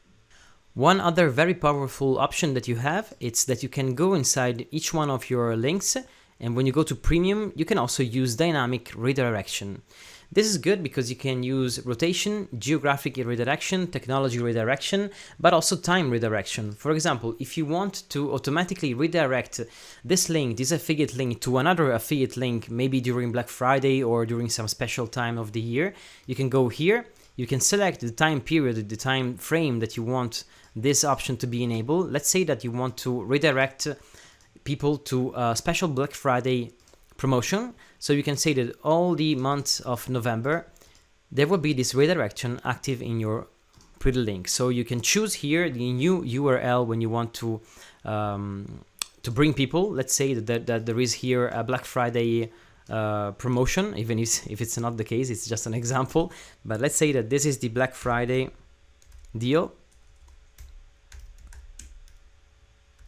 And this is my affiliate link, okay? And so when I update now, automatically during the whole month of November, this link will be redirected to the Black Friday page. So this is one of the example, but as you can see here, you can also use technology, so you can redirect people based on what is the technology that they're using to navigate to your website, for example, based on visitors that come from desktop, mobile phone, tablet, and Amazon, Chromium, Edge, all the different kind of browser that they are using. And here you can insert your redirection URL. And you can even add multiple rules, you see here, with multiple redirections. So it becomes very powerful when you decide to upgrade to the premium version of Pretty Links, and you can manage all your links in a very, very advanced way. And then if I want to enable even better reporting, I can go to tracking style and I can select extended tracking, more stats, slower performance. And I also suggest you to select auto trim clicks. And this is a great feature because it deletes all the clicks and the stats that are older than 90 days. This is great because it will keep your database light and fast. And so now when you enable your extended tracking, once you go to your clicks report, and if I scroll down now, I've just started clicking on some links, and these are all the old links you see down here, and there are some informations missing, you see. There is no browser information, no software information, there's no host information, and there's also some referrer information missing. And once you enable the advanced stats tracking, you see that all this information will be collected. And this is great because you will have a lot of information on your visitors and on the way that they are clicking on your links. And this is the most important one, the referrer, because this is a piece of data that gives you the information of the pages and content that are referring your affiliate links. So you can track all the different performance of your content and see which is attracting more clicks. Now, these are just some of the awesome features that you get when you upgrade to Pretty Links Pro. And if you want to buy the premium version, I'll leave you the link in the description below. It's my personal affiliate link, so thanks in advance if you want to click on this link before making your purchase. And you got 3 different kind of pricing. You got the beginner, the marketer, and the super affiliate. So if you choose the beginner plan, for example, you can use it on one single WordPress website. You will have advanced redirect types, auto-create pretty links, auto-link keywords, and basically almost all the great stuff that I showed you before. But if you want even more, and if you want to use this license on multiple websites, you should choose the marketer one or the super affiliate one. And the first year you can save 50%, so you see the pricing is very affordable, and just be sure to know that the renewal will be, of course, higher. So just check this, and if you want to compare all the features that you can use, you can click on See All Features, and down here you can scroll and see what features are included in which plan. So basically all the features that I showed you before are included in all the plans, and only the new features that will come later on, you see here the advanced features that are here inside here, they will be included only in the marketer and the super affiliate plan. But if you choose the beginner one, you will have basically almost everything you need to be a professional manager of your affiliate links. Then when you choose a plan, you can click on Get Started, and you can just fill out the form, the purchase form here. It's very easy and pretty straightforward. Once you insert all your information here, you can click on Get Started with Pretty Links, and then you will be able to log into your account. You will receive also an email with all your purchase information, and when you log into your account, you will be able to go and download your premium version of Pretty Links. From your account, you can scroll down to the bottom of the page, and you will see this window here where you can copy your license and also download your premium version.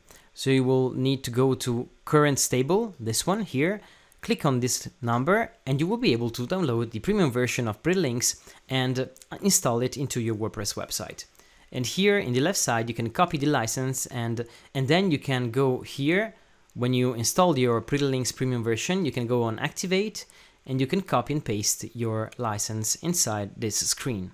It is also a good practice to insert an affiliate link disclosure in all your content. And you can choose if you want to place it, for example, here at the beginning of the content, or you can place the disclosure next to the affiliate links, or you can also place it, for example, in the footer of your website. Down here, you can add a disclosure. So let me show you how you can do it very, very quickly. You can go, and when you are editing your post, for example, So as you can see here, there is an affiliate disclosure. How did I create this? It's very easy. If you're using the free version of Blocksy, or if you use the free version of any theme or any page builder, you can just create a global block, for example. And this is great because you can just go in your content. And let me show you how you can do so.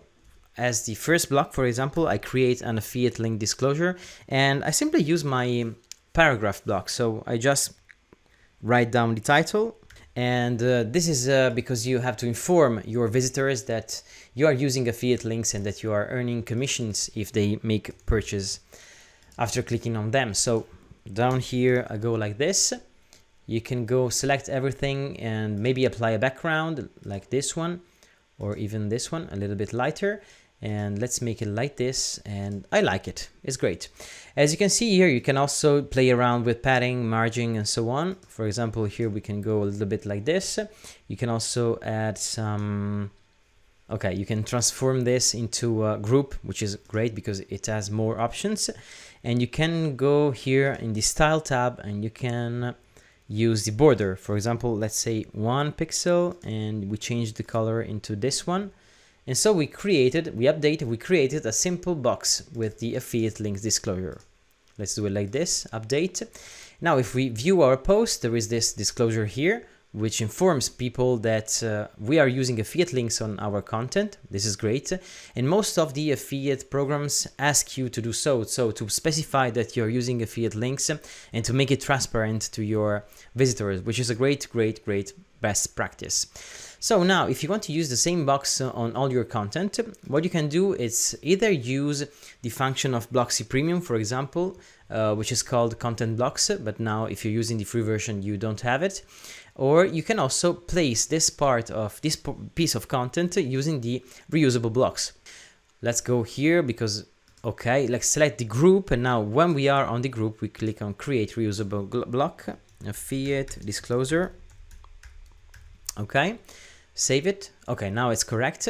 And as you can see here, it's highlighted with this color, and it's just your global block. What does it mean? That if you create a new post, for example, and then you need to create some content, at the beginning you can just write down affiliate disclosure, and as you can see here, you have your disclosure and it's already done, and you just need to add it to your content, and that's it. And this is a great solution because let's say that you have placed this content into 100 articles or 1000 articles. When you decide to do some modifications, let's say that you want to change the background color or you want to change something in the text, you just go inside here. You can also, I don't know, maybe we can, so to make it more clear for you, I update my content, I view my post, and this is my affiliate link disclosure, and the same one I have it in my other content. Let's say that I have placed this disclosure on 1000 articles, for example. So let's go and make an example. Let's go back to our post, because this is a great thing to know, and I want to show you very well how it works. Let's add the same disclosure in some other content. Okay, so this is my disclosure. It's affiliate disclosure. Perfect. I update, and now as you can see, I have it in this article, review of MacPow, and let's close the other tabs, and I have the same disclosure here in this new review. You see, it's the same, and it's done with the reusable blocks. It's the same reusable block. So what happens when I need to update my content? If I need, for example, to remove this word, or if I need to change the styling, I just can go into my post, into any of my posts that are using this this block. I go inside my block. I can make all my customizations. I remove the links of word. I can change the background if I want. I can change the color of my text, for example, like this, and I can update. And as you can see here, there is this reusable block that is being updated. So I click on save, and when I go and visit my post, it will be new. But if I reload the page, even in all the other articles that are using the same reusable block, they will be updated. Okay, now it's not working. Maybe it's a matter of caching. Okay, as you can see, it was just a matter of caching, and by clearing cache, I see that also in my second article, the block has been updated. So this is a great solution if you want to have global control of your content, and in this case, the affiliate disclosure, it's very important, so make sure to use a reusable block or a hook to place it in all your content. If you want, you can also place this disclosure into your footer. For example, you can go on the customizer of your theme, and you can scroll down, go down to the edit here, copyright section, for example, and you can insert here your affiliate disclosure. So you can just go down here, or maybe you can just change the layout of this bottom row, use 2 columns. In the left one, you can use the copyright and make it maybe like this, and a little bit smaller. For example, we can go about 12. And you can do the same thing here on the right side by using an HTML. Oh, there's no HTML. Okay, great, good to know. So let's place this one. So we just leave it like this, 1 column, and we just go here and we add our affiliate disclosure. Okay, now it works good, and I can maybe make it bold here and make it like this. Okay, so insert, of course, this is just an example. You need to create your own affiliate disclosure with it, which is mentioning all your approach to affiliate marketing and to your content creation on your own website. And this is just a good example and a good practice to do. So be sure also to add to your footer some mention about your affiliate links and affiliate disclosure. So this is great. You can publish, and then you are okay because you have your disclosure inside your content and you have it even in your footer. As you can see, there's always a problem of caching. I don't know why. There is a very aggressive caching, and now if I clear cache, you see my affiliate disclosure, it's appearing at the bottom of my page. Perfect. So this is a good solution and a best practice in order to make your affiliate marketing website really, really transparent and good looking. Now, if you want to have advanced blocks to increase conversion and be even more professional in your affiliate marketing website, I'll show you how to purchase the premium version of GreenShift. You will have access to blocks like this one, for example, or like this one, where you can highlight some positive and negative aspects of the products that you are promoting with your affiliate marketing blog. You can even create some comparison tables which are very powerful in order to make people decide which is the best product for them, and they can then click on the affiliate link and they will be most likely make a purchase, for example. And then you will be also able to use the same advanced features of GreenShift Premium to create some listing like this one. So you can filter in this case between different categories and different kind of products, or you can create some lists of articles like this, for example, to make more visible your featured reviews, or you can create some carousels like this one here, which are very powerful in your homepage or wherever you want to showcase your articles, your affiliate blog articles. And then you can also create listings like this one, which are again very, very powerful, and they can increase your conversion rate because you can showcase your best-selling products, for example, or you can place them into a landing page or into a homepage or whatever you want into your website. So let me show you how you can access these blocks. In order to do so, I leave you my affiliate link in the description below, through which you can click and purchase your GreenShift Premium version.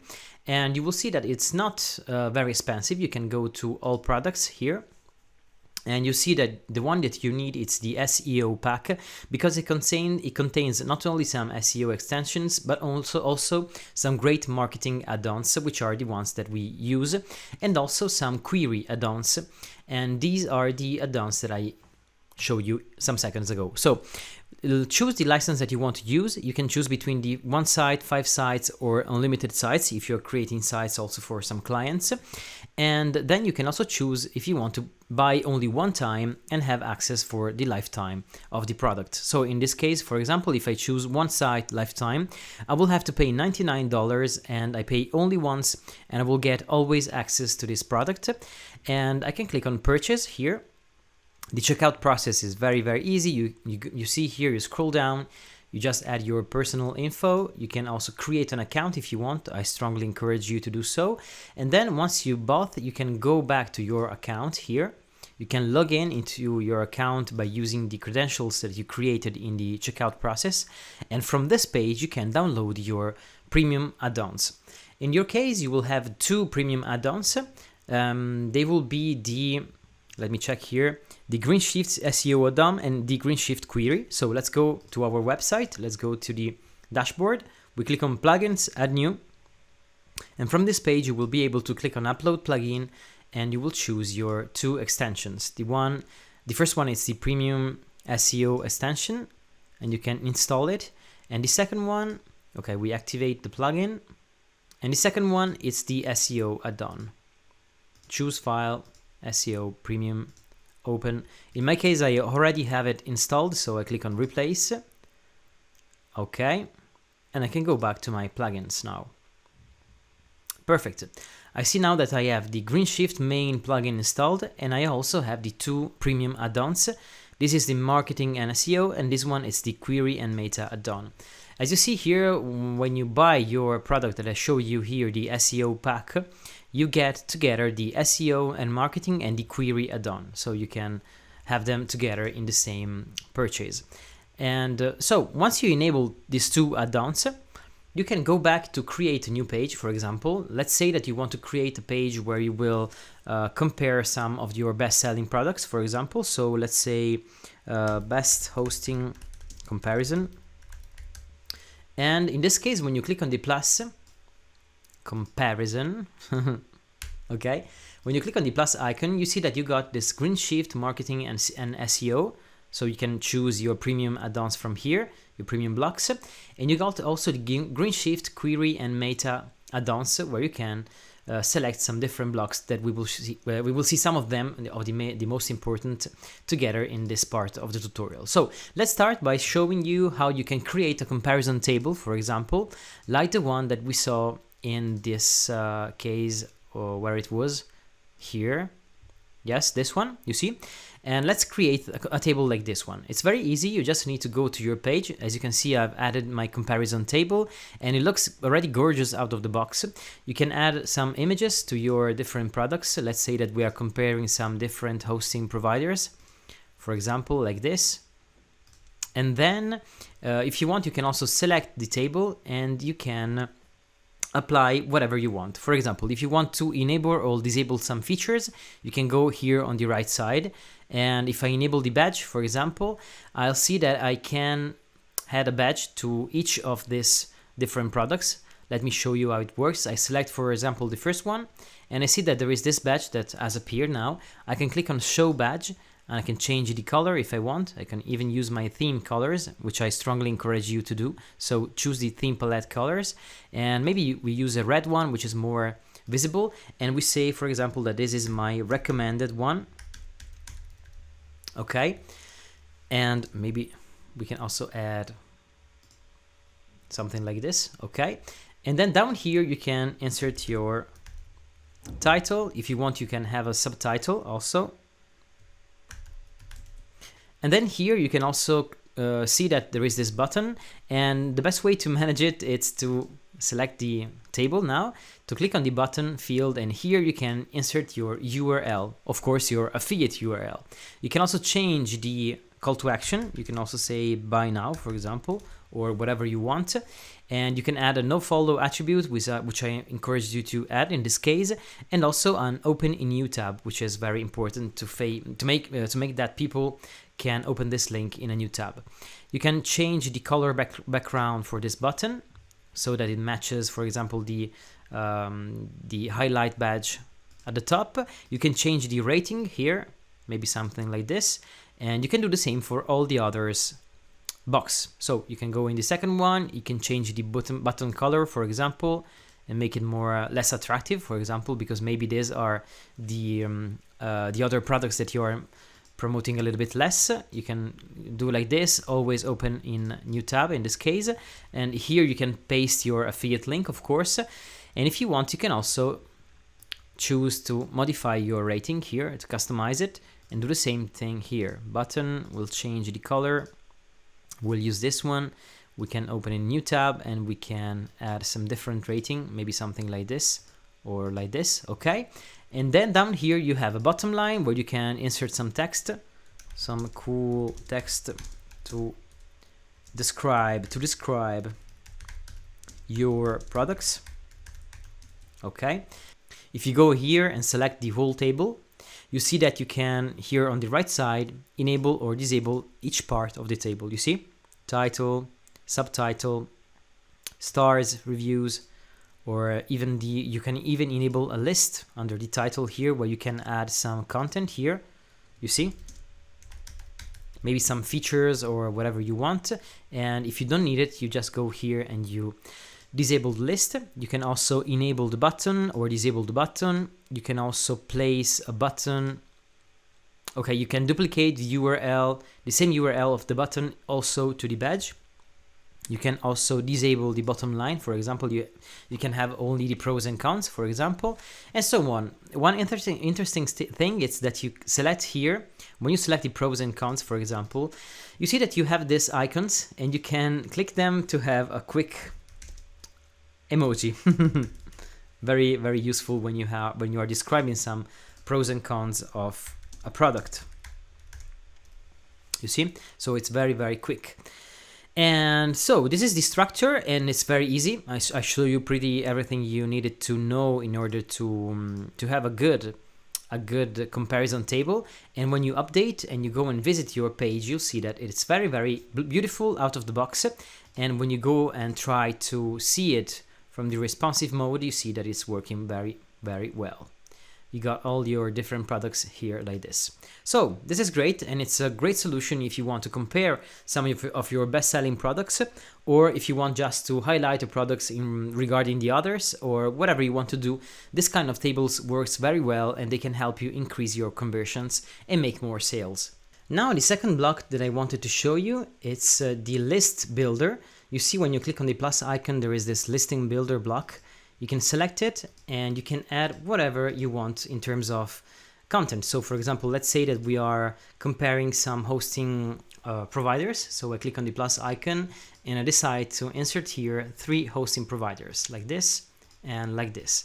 Then here I can insert the name.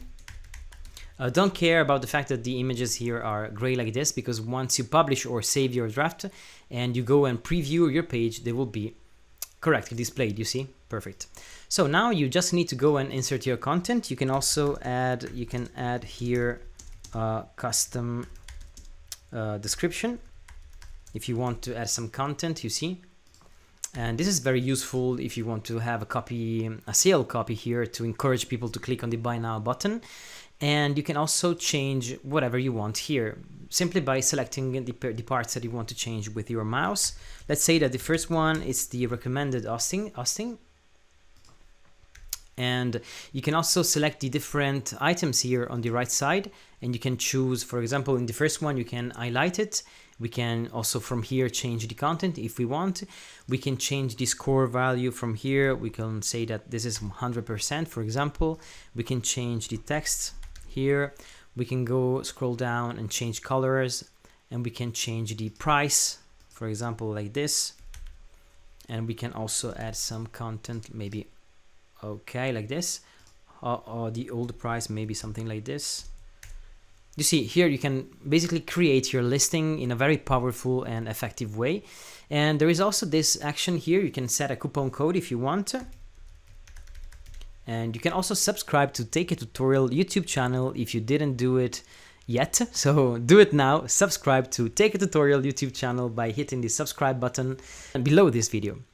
And then down here you can also choose to make this coupon code expire if you want. You can add a disclaimer under this card, disclaimer text, if you need to add some text down here, you see.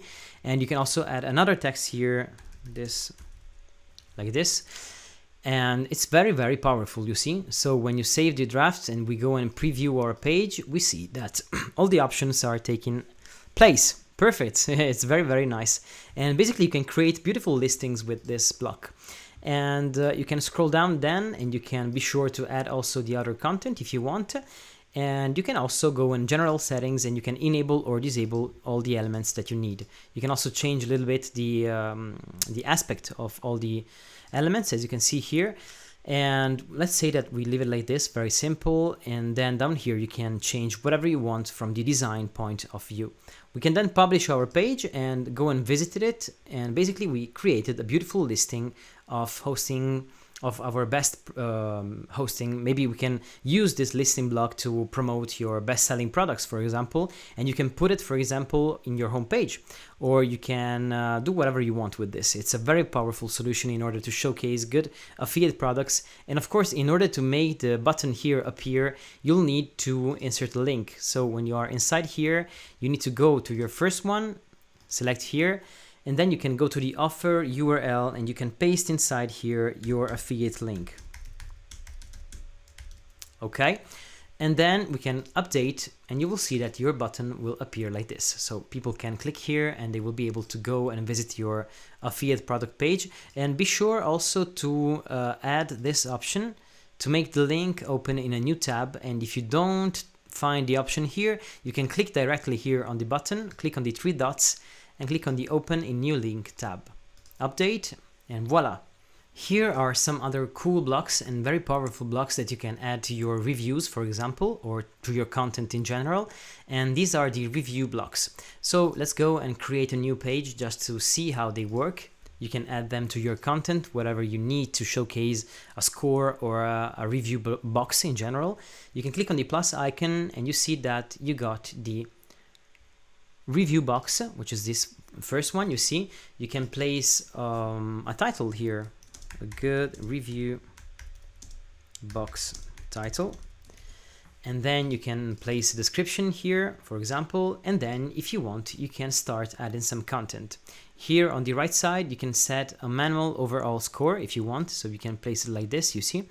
Otherwise, you can enable criterias, and for each criteria, you can assign a different score value, so it will automatically calculate it here in the box. So for example, you can say design, or security, or speed, and then you can assign different values to all these elements and create your personalized, customized review. And once you're ready with this part, you can also go down here. You can add more criteria or you can delete them if you want. And if you want, you can also enable a pros and cons table. So you can highlight some positive features or some negative bugs. And down here, you can add some items. For example, like this. Then you can publish. Of course, down here, you can change colors, typography, block colors, block spacing, border, shadow, and you can design all your box, personalize and design your audio box, whatever you want to do. And then you can go back. In this case, I just want to show a different kind of solution. I can update my page, I can view it, and this is my review box. It looks gorgeous out of the box. I didn't have to manage anything, even from the design point of view. It's just already gorgeous like this. And if you want, you can also use it whatever you want in your content. There's a second kind of review box. You can click on the plus icon here and you can search for the score box, which is a little bit different from the one that we insert now. And you see that this one, it's even more powerful for some point of view. You can add a product image, in fact, and let's say that this is the product image. You can change the score if you want. Maybe we can put it to 10. We can change the title. You can also add here like this, or you can also go and upload here insert your affiliate link. Okay. You can make it open in a new tab, of course. And then let's update the page and reload it because there are some parts that are not working well. Okay, perfect. You see, score is 10. I got my title, I got my affiliate link here, and I can also add some positive or negative stuff here. And if I want, I can also disable or enable some parts of the table here, of the box. I can also add an icon to label if I want. I can also change the value from here. I can also go and have a full width image. In my case, it's already full width. I can change colors. I can use also the schema, schema, in order to deal with SEO. In this case, I can also change the title typography, block colors, block spacing, and so on. And if I want, I can even add more buttons down here. But this is already looking gorgeous, and it's very, very powerful. Now, since we have installed our GreenShift query and meta add-on, we will be able to create some advanced filter grids, like this one, for example, where people can easily navigate between different kind of content that we have on our website. So let's see how you can do so. You just need to create a new page or to add this kind of content wherever you want, maybe to your homepage or in some specific parts of your website. You can click on the plus icon, and if you scroll down here, you see that there is this GreenShift query and meta. And if you scroll down, you see that there is this query loop builder block, which is very powerful and beautiful. You select this kind of block, and you'll see that it will be immediately populating with all your content. Now, what you can do, you can just, if you want, leave it like this because it's already great. But if you want, you can also filter all the content by using the data query. You can go here and decide only to show some content from custom post types, for example. And if you do like this, you can also choose not only your posts, but your deals or your other custom post types that you have on your website. As you can see here, you can select them like this. In my case, I will pull my content from the normal blog, so I will leave category and tag. And if I want, I can also filter by category directly like this. So let's say that I want only to show some hosting reviews, I can do like this. And let's say that I want only to show some plugins reviews, I can do like this, and you see that the filter is automatically applied to my content. But furthermore, we can scroll down here, we can also select tags or exclude some tags, exclude some content, and so on. We can go down here and go on the filter settings, which will allow you to transform this kind of grid into a filterable grid, you see? So we activate enable the filter panel now. We give it a label, we can call it filter. For example, we can add a filter item, and the first one will be the show all. So this filter will be the normal status of our panel, where people will see all the content on our blog in this case. And we can also add some more filters. We can go down here and we can say that the second filter should be a taxonomy filter. And so we can use it, for example, in my case, for hosting reviews. And let's say that we want to filter by taxonomy, sort by taxonomy, and we select the category, and in my case, the hosting reviews. I can scroll down now and I can add another filter. I can call it plugin reviews in my case. And then I can click here and I can go to sort by taxonomy. I select my taxonomy category, and then I include the plugin reviews. Okay. If I scroll down now, I can also see I can, let me check here, okay. I can change the active text label color. For example, I can go like this, and I can also change the background color. You see, so now people know that when they switch, the tab will be highlighted like this, which is great. I can publish and preview my page. And as you can see now, if I filter, I will see only the kind of content in which I'm interested, which is great, you see? I see the hosting reviews, I see the plugin reviews, I can show all the content like this, and it's very powerful. Then if I want to limit the number of posts that people will see in this grid, into this grid, I can also go in the data settings, and I can see that I can set a different fetch count. For example, I can set it to, let's say 6. So you can see now there are seven articles. If I put it to 6, you see there will be only 6 articles. If I put it to 3 or 4, you see that there is only 3 articles, and so on. Let's make it 4, and let's change the columns. So to change the columns, I need to scroll down here, and I need to see if there is in the grid settings an option to change columns. It's here, of course, 4 columns. Update. And then I go back to my page, and you see it's all different like this. It's showcasing all my content like this. This is beautiful. Basically, you can do whatever you want with all the options that you have at your disposal there. And this is a great way to let people navigate easily through your content. Let's see now how you can highlight your latest articles in this beautiful way with this great listing. And you just need to create a page or go to the page where you want to add this listing. And you can click on the plus icon, you can scroll down and find the Advanced Query Listing Builder.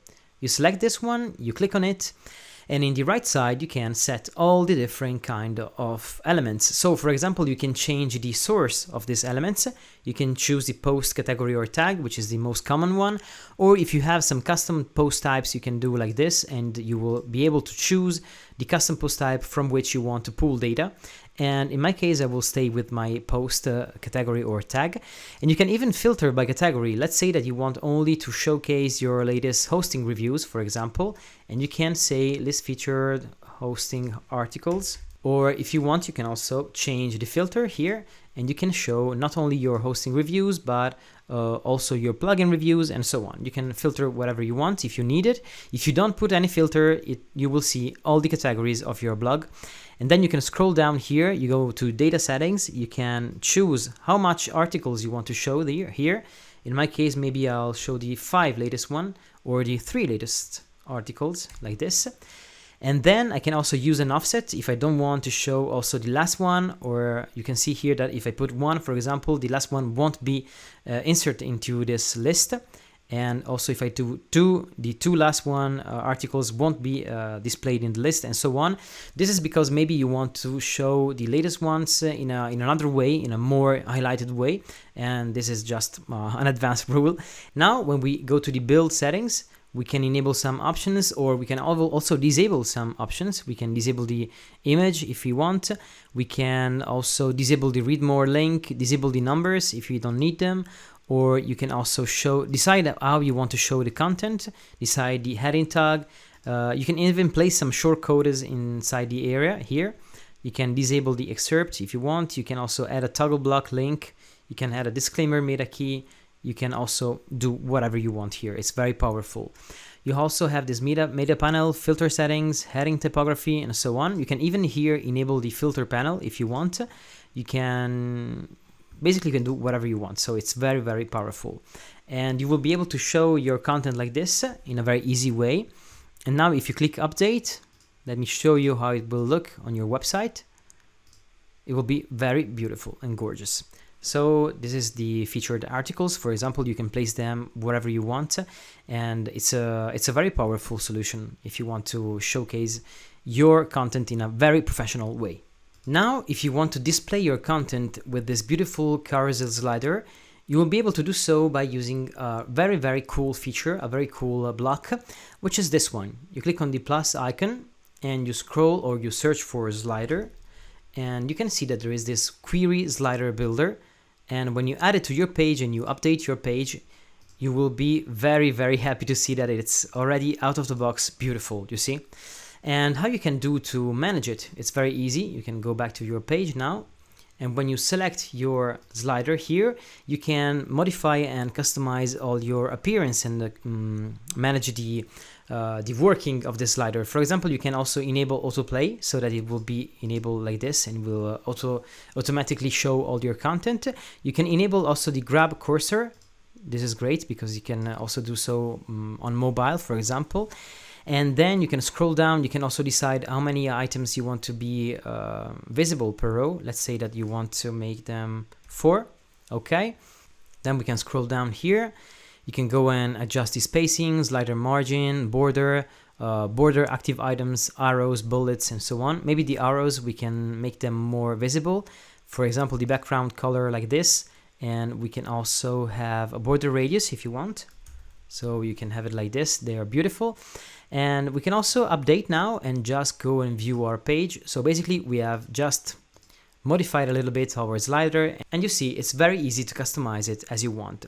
So when you go back here and you click on the slider, you see that basically you have all the options that you need to customize the slider and the working of the slider. But if you want to customize what's inside the slider, the kind of post of content that the slider is showing, you need to click here and to click on the query loop builder. From here you can go and select, for example, the source of the content. You can say posts from your blog, or custom post types, or maybe you want to manually select some specific posts or content, or you can place it even in the archive of your website, which is a little bit tricky, but it can work very well. Now I leave it on post category or tag, and I select, for example, to show only my latest hosting reviews if I want. If I click on the update, button, I can go and view my page now, and I'll see that only my latest hosting reviews are displayed in this slider. So you can basically customize anything you want in this slider. Here there is the appearance and the working of the slider, and here inside the query loop builder you can select the source and the content of the slider. So down here, as we saw before, it's just the same thing. You can also enable filters, enable data settings. For example, if you want to show only less content, if you want, you can do like this. You can also order by date and filter settings, grid settings, item background, item border. You can do whatever you want inside here. It's very powerful. Thank you for watching this video till the end, and it's very important for me knowing that you arrived till this part of the video, which is very rare. So people normally don't watch this final part of the video, but if you're still here, it means that you enjoyed the video, I suppose. So feel free to drop me a feedback in the comment section below, because I will be very happy to see your work if you want to share your website with me. I also wanted to remember you that you can join our free WordPress community, takeatutorial.com/join, and of course there is a link in the description below, and it's all free, and you can join, share your website, share your screenshots if you have any question, and I will be very happy to give you some feedback if I can, and if I will be able to give you some good advice. As always, as any YouTuber should say in this part of the video, I ask you to give me a like, a thumbs up, because it's very important for me and to help me grow my channel. And you can subscribe, of course. And if you want to help me even more, you can help me grow my channel by donating or leaving me a tip on takeatutorial.com/donations page. So, I hope that I transmitted to you some good knowledge about how to create an affiliate marketing website. And if it's the case, just give me a feedback in the comment section below, and I will be very happy to read how you feel about this tutorial and what you learned. And I hope to see you in the next video.